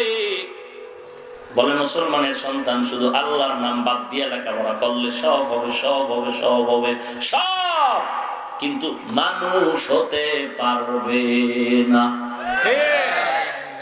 পারবে না। মানুষ কারে কয় এটাও তো জানা যাবে। এই ঘুমায়, খারাপ লাগতেছে, আর একটু সামনে আগাবো, চান্দি গরম আনেন তো। এই স্কুল কলেজের ছাত্র ভাই, কথাটা বোধহয় খেয়াল করেন নাই, না হয় একটু গরম হয়ে যাইতেন। কি বলেছি শুনেন। আল্লাহর নাম বাদ দিয়া শুধু দুনিয়ার লাইনে লেখাপড়া করলে মুসলমানের সন্তান সব হতে পারবে, মানুষ হতে পারবে না। এবার বুঝছেন? গরমের না জবাব বাকি রয়েছে। এখন যারা বলবেন হুজুর আমরা কলেজে পড়ি, আমরা কি মানুষ না? স্কুলে পড়ি, কি মানুষ না? এইটার জবাব পরে দিবা, আগে কিছু কথা মাঝখানে আছে। শোনো রে মুমিন, আল্লাহর নাম বাদ দিয়ে লেখাপড়া করলে মুসলমানের সন্তান সব হতে পারে। বলে সব কি? ডাক্তার, ডক্টর, ইঞ্জিনিয়ার, প্রফেসর, সাংবাদিক, সাহিত্যিক, উকিল, কবি, ব্যারিস্টার সব হওয়া যাবে, মানুষ হওয়া যাবে না। তার একটা নমুনা, আল্লাহর বান্দা বিয়া করার পরে দোয়া করলো, আল্লাহ একটা সন্তান দাও। আল্লাহ দিলেন একটা মাইয়া সন্তান, মোহাব্বত করে নাম রাখছে তাসলিমা নাসরিন। মা বাবা কষ্ট করে খুশি হইয়া লেখাপড়া শিখাইলেন। শুধু লেখাপড়া না, এখন সে একজন এমবিবিএস ডাক্তার। অশিক্ষিতা না শিক্ষিতা? শিক্ষার মেরুদণ্ডে যাইয়া এইবার বান্দি গবেষণা করে, ইসলামী রিসার্চ করে, ইসলাম নিয়ে গবেষণা করে, স্টাডি করতে করতে দেখে আল্লাহর কোরআনের মধ্যে নারীদের ব্যাপারে পর্দা আইন করা হলো। তাসলিমা নাসরিন গবেষণা করে কয় আল্লাহ বড় জালেম। শুধু কি তাই, এই তাসলিমা এখন শুধু বয়ান করে না, বই লেখা শুরু করলো। উম্মতের কাছে এই বইগুলো সাপ্লাই দাও, উম্মতের সওয়াবের জন্য এই বইগুলো সাপ্লাই দাও। বইয়ের মধ্যে লেখালেখি লেখা শুরু করলো। একবার লিখতে গিয়ে লেখলো, আমার 5 পেট আমি তাসলিমার বডির একটা অংশ, আমার পেটে আমার কোন পুরুষ নির্ধারিত করে বাচ্চা দিতে পারবে এমনটা হতে পারবে না। আমি তাসলিমার পেটে স্বাধীনভাবে যেখান থেকে মনে চায় আমি কুকুরনির মতো বাচ্চা পেটে ঢুকাবো। অশিক্ষিতা না শিক্ষিতা? শিক্ষিতা। এরপরে যে বললো যেখান থেকে মনে চায় সেখান থেকে পেটে বাচ্চা নিব, এমন পেট মানুষের হয় না, কুকুরনির হয়। কুকুরনির হয়। তো তাসলিমা এমবিবিএস ডাক্তার হইয়া এই কুকুরনির মতো পশুত্বের মন্তব্য করলো কেন? আল্লাহর নাম ছাড়া লেখাপড়ার কারণে সব হয়েছে, মানুষ হতে পারে না। ডক্টর প্রফেসর আহমদ শরীফ কলেজের প্রফেসর ক্লাসে ঢুকিয়া কয়, ছেলে মেয়েরা কি করে? কয়, স্যার মোবাইল নিয়ে ব্যস্ত। এফএম টের পেয়েছ আমি ক্লাসে এসেছি? জি টের পেয়েছি। এদিকে তাকাও। তাকিয়েছি। ছেলে মেয়েরা শুনো, আমার নাম জানুনি? বলে জানি। বলে কি? বলে বলা যাবে না, বেদবি হবে। বলে আমার নাম হলো আহমদ শরীফ। আজকে থেকে শুনে নাও, মক্কা শরীফ, মদিনা শরীফ, কোরআন শরীফ, হাদিস শরীফ সব বাদ, আজকে থেকে চলবে শুধু আহমদ শরীফ। কলেজের প্রফেসর অশিক্ষিতা?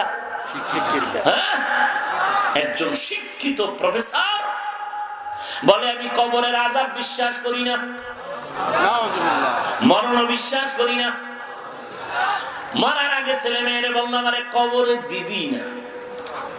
এই প্রফেসর মরার পরে কবরে দেওয়া হয় না, তার দেহ দান করে দেওয়া হলো হসপিটালের মধ্যে। দেহ দান করে, দেহ দান।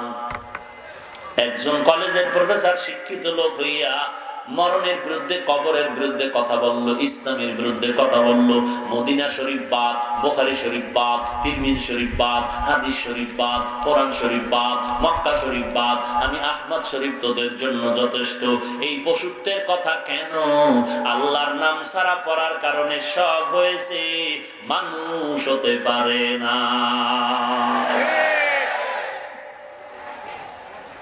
এখন বলবেন তো আমরা কি সবাই আহমদ শরীফ নাকি? আমরা তো স্কুলে পড়ি, নামাজ পড়ি, কলেজে পড়ি, নামাজ পড়ি, দাঁড়িয়ে আছে, নামাজ আছে, পর্দা আছে। আমার বাবাও হাজি, আমিও হাজি। এরে আল্লাহর গোলাম, তাহলে আমরা কি মানুষ না? এই কথাটা বোঝানোর জন্য আল্লাহর কোরআনের আর আয়াতে আল্লাহ বলেন মানুষ কারে কয়? সব মানুষ আল্লাহর কাছে কবুল হবে না। আল্লাহ পাক বলেন আমার কাছে কয়েক দল মানুষের মধ্যে একদল মানুষ দামি, আর সব জাহান্নামী। আর রহমান আল্লামাল কুরআন খালাকাল ইনসান। আল্লাহু আকবার। রহমান হলেন তিনি, কোরআন শিখাইলেন যিনি, মানুষ বানাইলেন যিনি। কি বললেন আল্লাহ? রহমান হলেন তিনি, কোরআন শিখাইলেন, মানুষ বানাইলেন। বলেন আল্লাহ আমাদেরকে কোরআন আগে শিখাইছেন না আগে আমগো পাঠাইছেন? আগে আমগো সৃষ্টি, তারপরে আমরা কোরআন পড়েছি। কিন্তু আল্লাহ বললেন না আমি কোরআন শিখাইয়া মানুষ বানাইছি। কোরআন শিখাইছি, মানুষ বানাইছি। অথচ আমরা দুনিয়াতে আল্লাহ আগে মানুষ বানাইছেন, তারপরে কোরআন শিখাইছেন। আল্লাহ উল্টা বললেন কেন? এরে আল্লাহর গোলাম, আল্লাহ বলেন আমার দরবারে মুফাসসিরিন ইকরাম জবাব দিয়ে বলেন সব মানুষ আল্লাহর কাছে দামি না। জন্মগত মানুষ, বংশগত মানুষ, গুণগত মানুষ। বংশগত মানুষের দাম নাই, জন্মগত মানুষের দাম নাই, গুণগত মানুষের দাম। বুঝেন কথা? বাবার উরসে আমি জন্ম হয়েছি, জন্মগত মানুষ হইয়া আল্লাহর কাছে দাম নাই।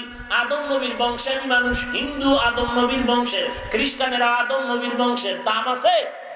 চির জাহান্নামী। আল্লাহ বলেন বংশগত মানুষের দাম নাই, জন্মগত মানুষের দাম নাই, গুণগত মানুষের দাম। এবার গুণগত মানুষ কাকে বলে? বলেন মাইকওয়ালা মাইক বানাইছে আওয়াজ দেওয়ার জন্য, আওয়াজ দেওয়াটা মাইকের গুণ। বাতিওয়ালা বাতি বানাইছে আলো দেওয়ার জন্য, আলো দেওয়াটা বাতির গুণ।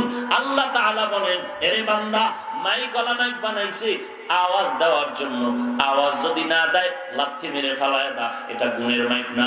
বাতি বানাইছে আলো দেওয়ার জন্য, আলো যদি না দেয় এটা গুণের বাতি না, বাড়ি মেরে ভেঙ্গে ফেল। আল্লাহ বলেন, ও বান্দা, আমি মানুষ কেন বানাইছি? ওয়ামা খালাকুতুল জিন্না ওয়াল ইনসা ইল্লা ওয়ামা খালাকুতুল জিন্না ওয়াল ইনসা ইল্লা লিয়াবুদুন।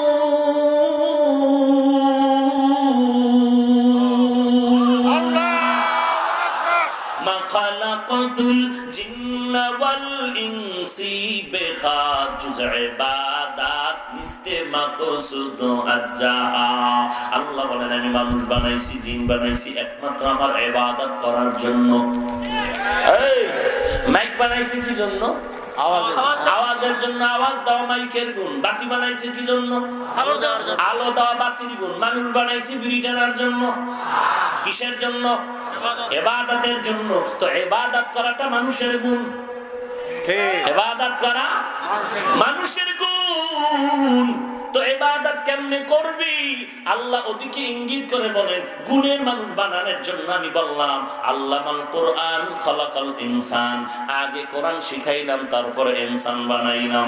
তার মানে ইবাদত করাটা মানুষের গুণ। আর ইবাদত করতে হলে কোরআনের ইলম লাগবে। অতএব কোরআনের ছোঁয়া পাইয়া যারা মানুষের ইবাদত করে মানুষ হওয়া, এই গুণের মানুষটার দাম আমি আল্লাহর দরবারে আছে। যেই মানুষ আল্লাহর ইবাদত করবে না, ও গুণের মানুষ না। ইবাদত করবে না, কোরআন লাগবে ইবাদত করার জন্য। যে ইবাদত করবে না, কোরআন পড়বে না, এটা গুণের মানুষ না। এই গুণের মানুষ যেটা হবে না, এটা জান্নাতেও যেতে পারবে না। আল্লাহ বলেন, আমার কাছে গুণগত মানুষের দাম, মানুষের গুণের নাম ইবাদত। আর ওই গুণের ইবাদত শিখতে হলে লাগবে কোরআন। এই জন্য বলেন, আমি আল্লাহ কোরআন শিখাইলাম, মানুষ বানাইলাম। অর্থাৎ কোরআনের ইলম দিয়ে যারা ইবাদত করে তারাই মানুষ। এখন স্কুল কলেজে যারা লেখাপড়া করে, আমাকে জবাব দেন, মাকে বিয়ে করা কি? বলেন, মাকে বিবাহ করা হারাম। স্কুল কলেজের ছেলে মেয়েরা জানে? কথা বলেন না কেন? জানে না। জানে কি জানে না? জানলে বলবো তারা মানুষ, যে বলবে জানি না ও অমানুষ। বিবাহ ছাড়া সন্তান জন্ম দেওয়া সুন্নত, হারাম না হারাম? জানে কলেজের ছেলে মেয়েরা? যদি বলেন জানে, আমি বলবো মানুষ। যদি বলেন জানে না, অমানুষ। কথা শেষ না। জানলো যে, কই থেকে জানলো? বিয়ে ছাড়া সন্তান জন্ম দেওয়া হারাম, এটা তো কলেজের কোন বইয়ের কথা না, এটা আল্লাহর কোরআনের বিধানের কথা। এর মাকে বিয়ে করা হারাম, এটা কলেজের কোন পাঠ্য বইয়ের কথা না, এটা কোরআনের কথা। ওই কলেজের ছেলে মেয়েরা জানলো কিভাবে? অবশ্যই কোনো না কোনো কোরআনের ছোঁয়া পেয়ে জেনেছে। অতএব সব কথার জবাব একটাই হলো, মানুষ হওয়ার একমাত্র শিক্ষা হলো আল্লাহর কোরআন বা ধর্মের ছোঁয়া পাওয়া শিক্ষা।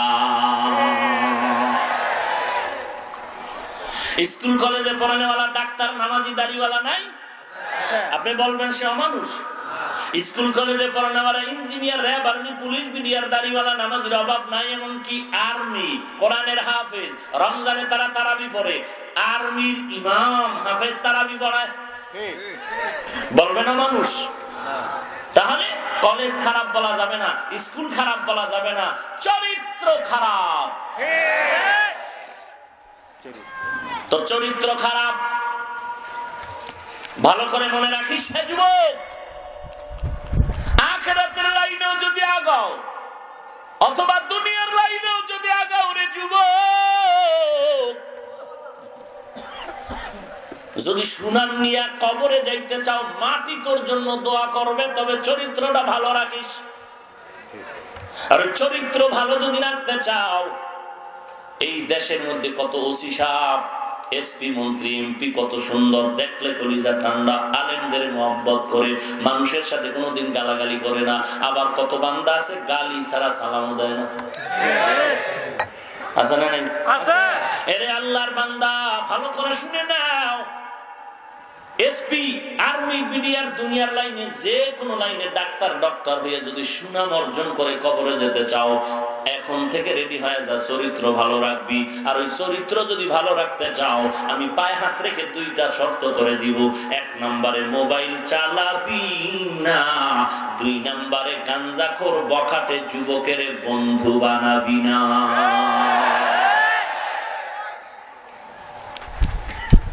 যেই যুবক নামাজ পড়ে না, মা বাবার কথা শুনে না, ও বেয়াদব, ওরে কখনো বন্ধু বানাবি না, ওর সাথে চলবি না। কিলাকিলিরও দরকার নাই, ওর পথেও তোর পথে তুই। যদি ডাক্তার হতে চাও, এই যুবক, প্রত্যেকটা ছেলে লেখাপড়া করো, একটা টার্গেট আছে না? কথা বলো না কেন? যদি মনে করেন ডাক্তার হবো, ডক্টর হবো, ইঞ্জিনিয়ার হবো, একটা টার্গেট নিয়ে যদি আগায় চাও, এটা যদি সুনামের সাথে চাও, চোর না হও, দুর্নীতিবাজ না হও, সুনাম রক্ষা করতে চাও, তো চরিত্র ভালো রাখবি। আর চরিত্র ভালো রাখার জন্য 2 শর্ত: মোবাইল চালাবি না, আর বেয়াদব দুশ্চরিত্র যুবককে কখনো কাছে জায়গা দিবি না। পারবি? তোরটাই খারাপ, তুই জায়গা দিবি আর কারে? তোর চুলের ডিজাইন দেখলে বান্দরও ফলায়। তুই ইন্দুর হইলি কেন চুল খাইটা? তোর খুব ভাল লাগে না? হ্যাঁ, তোর মতো ইন্দুরে কার তুই ভালো, বুঝো নাই? রসুলকে মোহাব্বত করতে ভালো লাগে না? রসুলের তরিকায় চুল কাটা নাই? হ্যাঁ, তা তুই টিকটিকি বানাও কেন চুল কেটে? তোরে খানা দেয় তোর বাপে? রিজিক কে দেয়? আল্লাহ। তোর জেহেন শক্তি কে দেয়? আল্লাহ। তোরা 1 ক্লাসে 30 জন পরীক্ষা দিছে, তুই যে 1 নাম্বার হইলি, এই মর্যাদা, এই বরকত কে দিছে? আল্লাহ। হ্যাঁ, আল্লাহ। তুই সে আল্লাহকে বেজার করো কেন?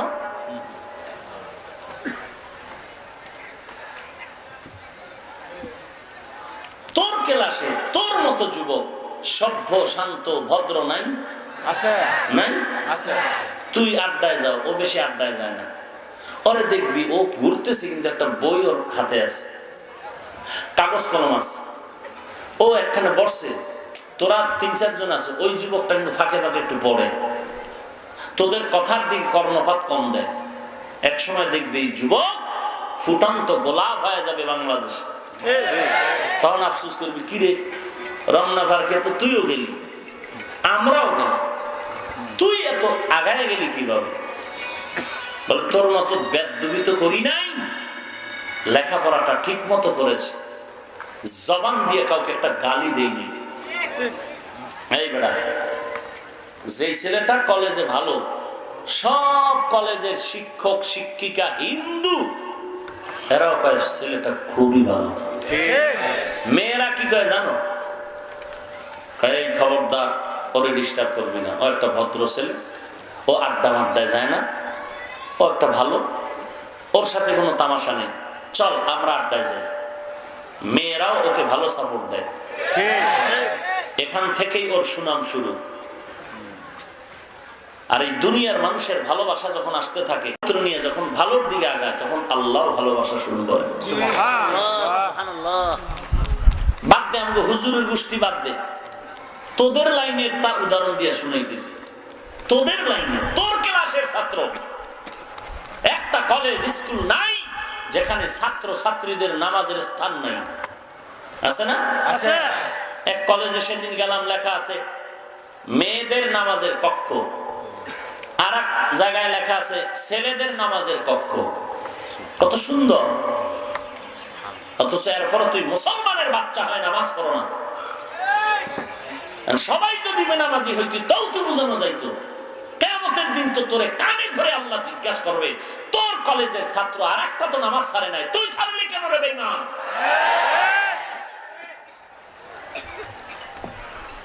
তোর কলেজের ছেলে একই ক্লাসে পড়েছ, ও নামাজ ছাড়ে নাই, তুই ছাড়লি কেন?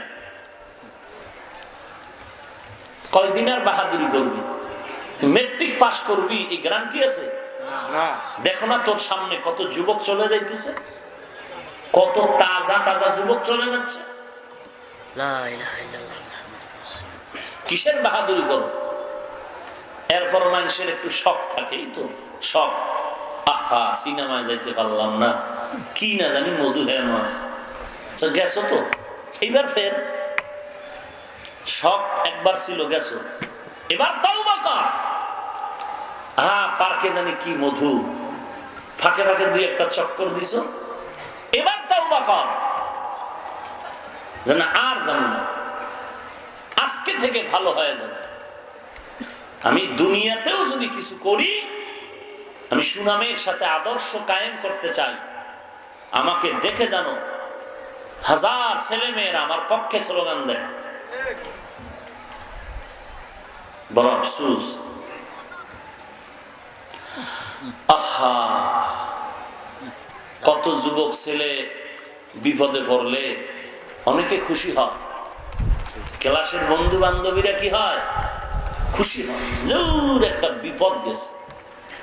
আবার কোন ছেলে বিপদে পড়লে সব কলেজ স্কুলের ছাত্র ছাত্রীরা মর্মাহত হয়,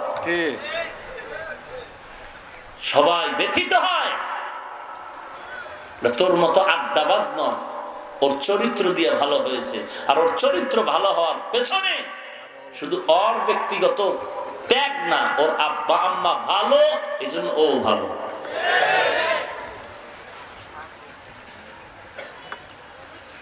আজকে তুই এত সুন্দর ছাত্র, ক্লাসে নাম্বার পাও না নকল না করলে, নকল ছাড়া তুই পাস করতে পারো না, তুই তো মূলত পাস করার ছাত্র না, তুই তো বিদ্যা চোর। তুই বিদ্যা চুরি করে যদি পরীক্ষা দাও, চেয়ারে বইয়ে করবি টাকা চুরি, তোর চোর এই অভ্যাস আর যাবে না। কারণ বিদ্যার মতো পবিত্র জিনিস যে চুরি করছো, করে করছো কি, জুতার তলে ঢুকাইছো তোর বিদ্যা, নকল করে পৃষ্ঠা জুতার তলে রেখেছ। তুই তো সৃষ্টির শ্রেষ্ঠ ইতর চোর, তোর দ্বারা এই জাতির কোনোদিন কল্যাণ হবে না। যারা নকল করে পরীক্ষা দিছ তোরা চোর চোর চোর চোর, তোরা বিদ্যা চোর বিদ্যা চোর বিদ্যা চোর। বিদ্যার মতো পবিত্র জিনিস, যেই বিদ্যা দিয়ে তুই আজকে শিক্ষিত হয়েছ, যেই বিদ্যা শিক্ষার কারণে দস্তখত শিখেছ, যেই বিদ্যার কারণে তুই শিক্ষকের জুতা টেনে দাও, সেই বিদ্যা জুতার তলে যখন ঢুকাইছ পৃষ্ঠা ছিঁড়ে, তুই বিদ্যা চোর মানে সৃষ্টির শ্রেষ্ঠ চোর। তোর দ্বারা জাতির কোনোদিন কল্যাণ হবে না, এই সমাজে তোর দ্বারা মানুষ পাবে কষ্ট, তোর দ্বারাই হবে দুর্নীতি আর চাঁদাবাজি। তুই বিদ্যাচর, তুই বেহায়া, তুই লম্পট, তুই অসভ্য। বিদ্যার মতো পবিত্র জিনিস পাইলে মানুষ চুমু খায়, তুই ঢুকাও জুতার তলে। তোর বাপ মায়ের পাইলে জিজ্ঞাইতাম যে আসলে তোমার ছেলে খারাপ কেন, তোমরা দুজন কি খারাপ? বিদ্যার মতো জিনিস তো জুতায় ঢুকাইতে পারে না। বিদ্যাচরের গোষ্ঠী, তোর দ্বারা জাতির কোনোদিন কল্যাণ হবে না। তোর নিজের ধ্বংস অনিবার্য, লিখে রাখ। তোর মতো বেয়াদবেরা শিক্ষকের বিরুদ্ধে আন্দোলন করে, কোন সুশিক্ষিত সন্তান কোনদিন শিক্ষকের চোখের দিকে তাকায় কথা বলে না। তোর মতো বেয়াদবগুলো শিক্ষকের চোখের দিকে তাকায় কথা বলে, শুধু তাই না, শিক্ষকের বিরুদ্ধে আন্দোলন করে, এমনকি শিক্ষকের শরীরের উপর আঘাত করে। তোর মতো বেয়াদব, কারণ বিদ্যার সাথে যে বেয়াদবি করতে পারে, আর কার সাথে বেয়াদবি বাদ রাখবে? তোর মতো বেয়াদব গুলো গাঞ্জা খায়, ইয়াবা ট্যাবলেট খায়, লেখাপড়া বাদ দিয়া।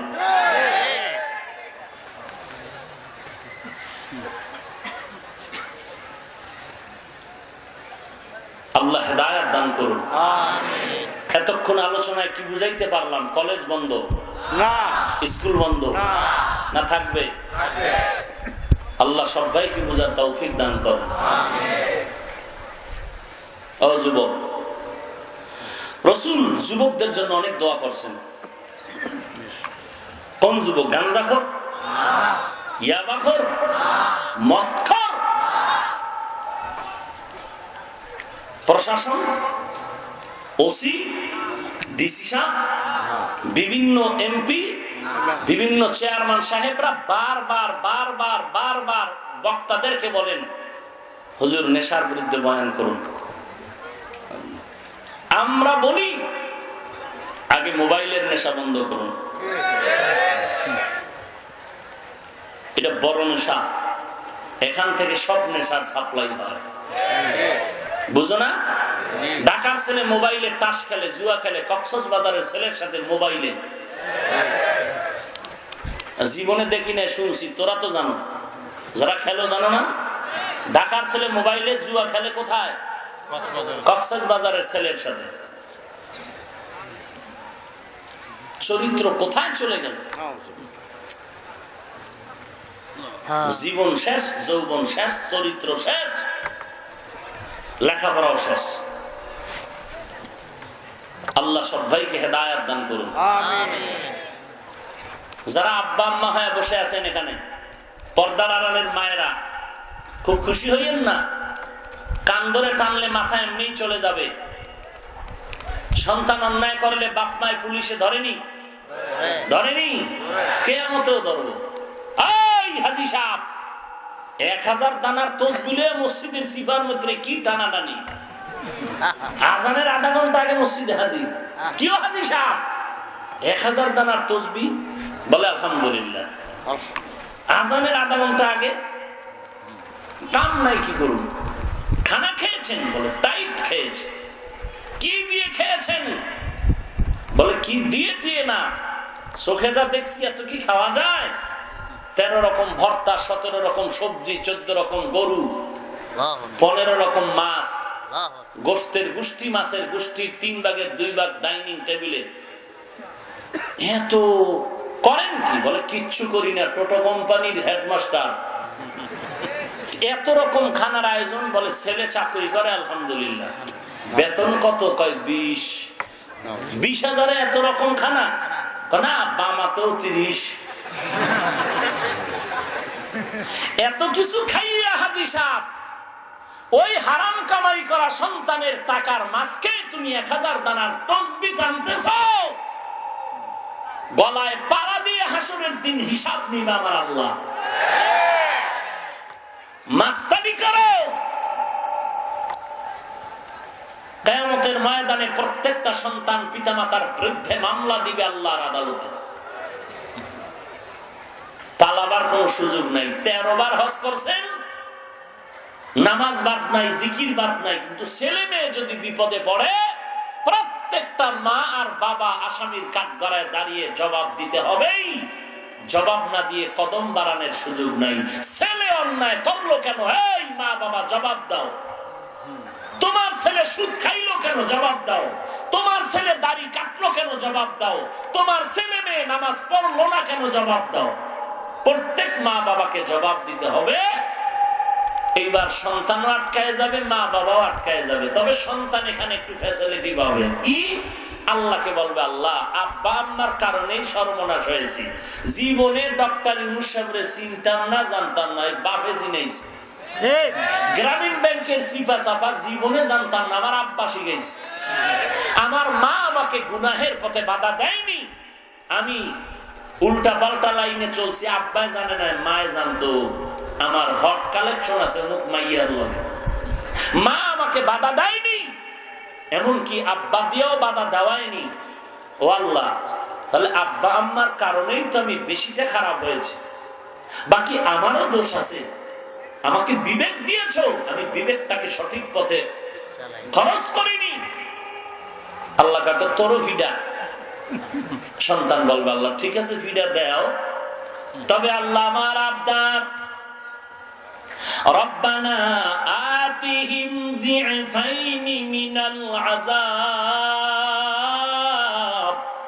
ওয়ালআনহুম লা'নান কাবীরা। আমারে যা ফিডা দিবা তার ডবল দিবা আমার মা বাবাকে।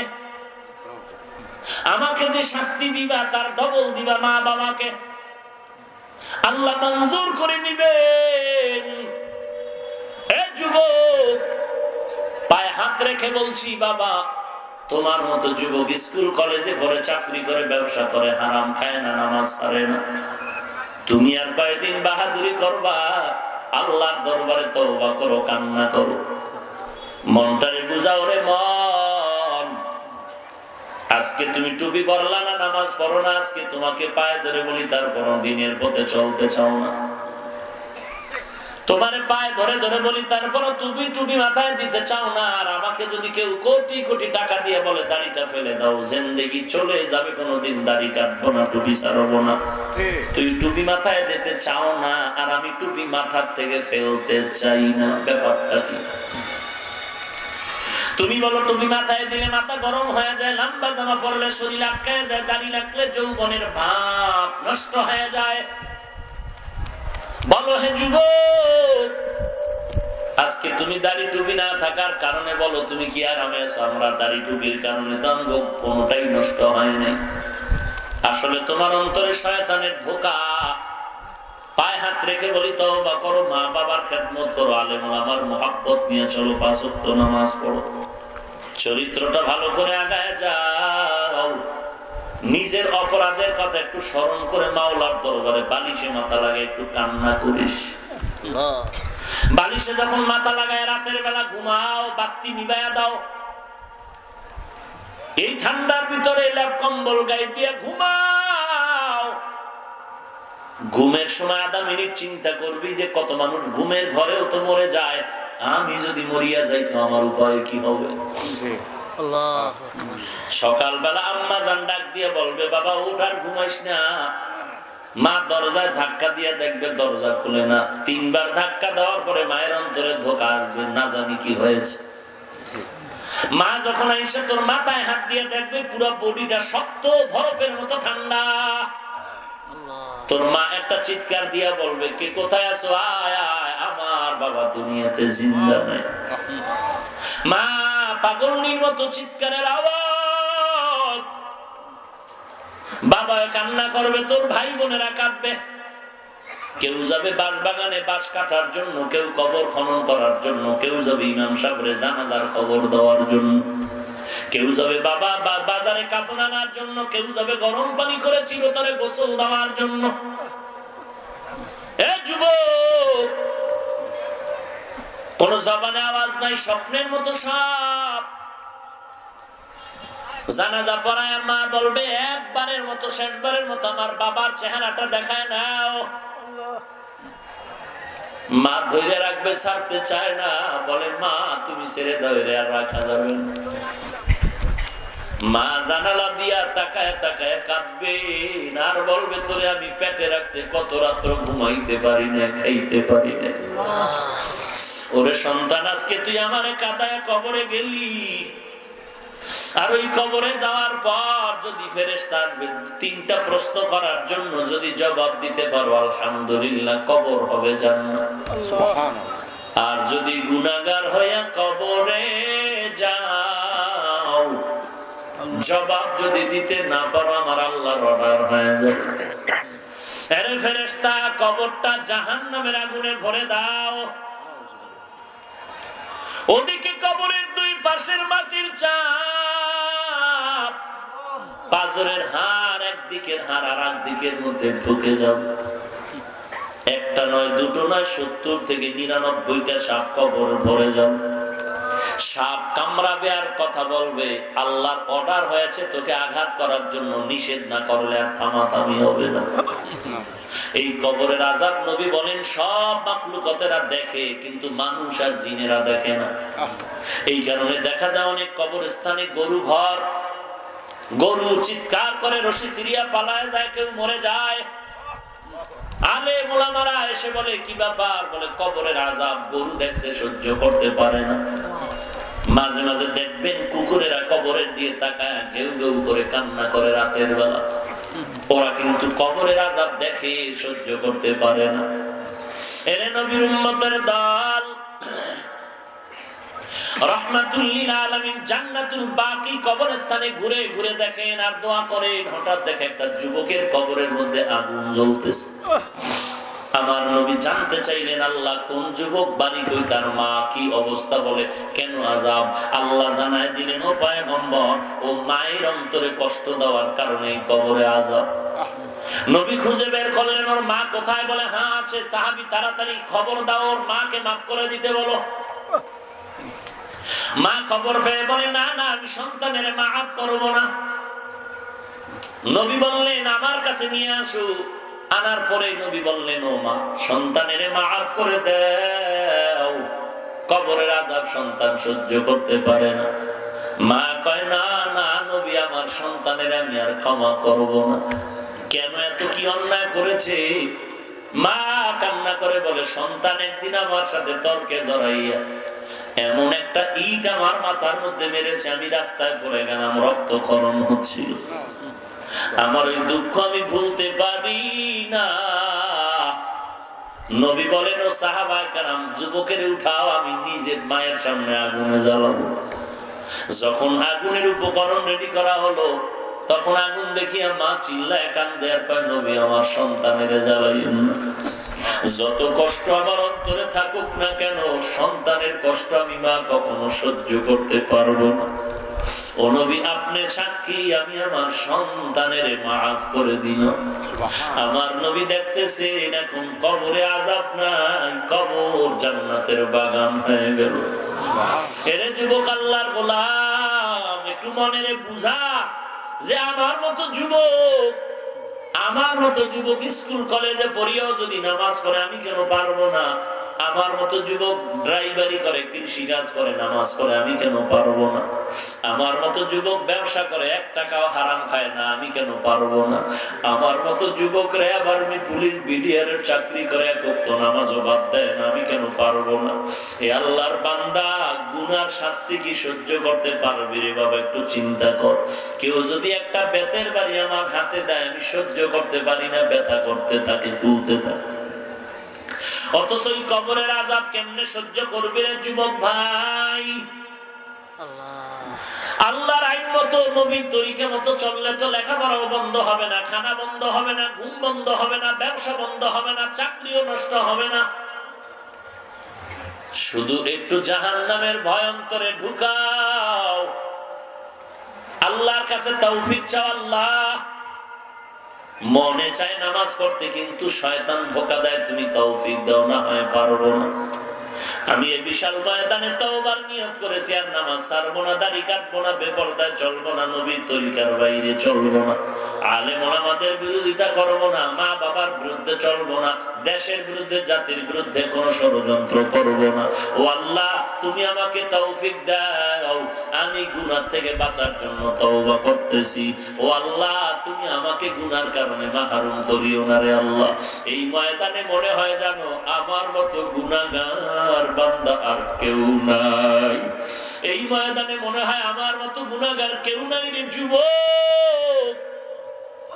চোখ দুটো বন্ধ করে একটু চিন্তা কর, এই বয়সে কত অন্যায় তুই করেছো, তোর মাও জানে না, তোর বাবাও জানে না, আল্লাহ জানেন। আল্লাহ জানেন। তোর মায়ে যদি জানতো তোরে আর সন্তান বলে পরিচয় দিত না, তোর আব্বা তোরে সন্তান বলে পরিচয় দিত না। তুই যে এই বয়সে অন্যায় করেছো, তোর ভাই জানলে তোরে ভাই বলে পরিচয় দিত না। আল্লাহ দিয়ে তাকায় দেখ, আল্লাহ পাক বলেন আমি সব জানার পরে আমি রাগ করিয়া পানিও বন্ধ করি নাই, বাতাসও বন্ধ করি নাই, সূর্যের আলো বন্ধ করি নাই, বরং আমি আল্লাহ তোর দিয়ে তাকায় আছি। কখন তুই একবার তওবার দরজায় এসে আল্লাহ বলে ডাক দিবি, চোখের পানিটা ছেড়ে যদি একবার আল্লাহ বলে ডাক দাও, আমি আল্লাহ তোর জীবনের সব গুনাহগুলো মাফ করে দিব। এরে বান্দা আল্লাহর দরবারে তওবা করো আল্লাহ, আর নামাজ ছাড়বো না, গুনার কাছে যাব না, নবীর তরিকার বাইরে চলবো না। ও আল্লাহ তুমি আমাকে তওবার তৌফিক দাও, আর জীবনে কারোর সাথে অন্যায় ব্যবহার করবো না রে আল্লাহ। 5 ওয়াক্ত নামাজ পড়ে চলবো, মা বাবার খেদমত করে চলবো। যদি তওবা করার খাঁটি নিয়ত থাকে, মুনাফিকি না থাকে রে বাবা, গলায় ছুরি আসবে, মরে যাবি, তারপরও জীবনে নবীর তরিকার বাইরে চলবা না। এমন খাঁটি তওবার নিয়ত যদি হয়, খাঁটি তওবার নিয়তে দুটো হাত আমার আল্লাহর দরবারে ফিরায়া দাও। ও দয়ার মালিক আমাদের হাত আপনি কবুল করে নেন, আমাদের তওবা কবুল করে নেন। আয় আল্লাহ, আপনি গুনার কারণে কাউকে খালি ফিরাইয়া দিয়েন না রে আল্লাহ। ও আল্লাহ, দয়া করে সবাইকে তওবা দান করেন, নবীজির সুন্নাতের উপরে মজবুত হয়ে চলার তৌফিক দান করেন, আমিন। আলহামদুলিল্লাহি রাব্বিল আলামিন, ওয়াসসালাতু ওয়াসসালামু আলা সাইয়্যিদিল আম্বিয়া ওয়াল মুরসালিন ওয়া আলা আলিহি ওয়া আসহাবিহি আজমাইন। রাব্বিরহামহুমা কামা রাব্বায়ানি সাগীরা। ইয়া আরহামার রাহিমিন, ইয়া আরহামার রাহিমিন, ইয়া আরহামার রাহিমিন। ও দয়ার মালিক, কুদরতের নজর দিয়ে তাকায় দেখেন বিশাল ময়দানে আপনার গোলামেরা হাজির।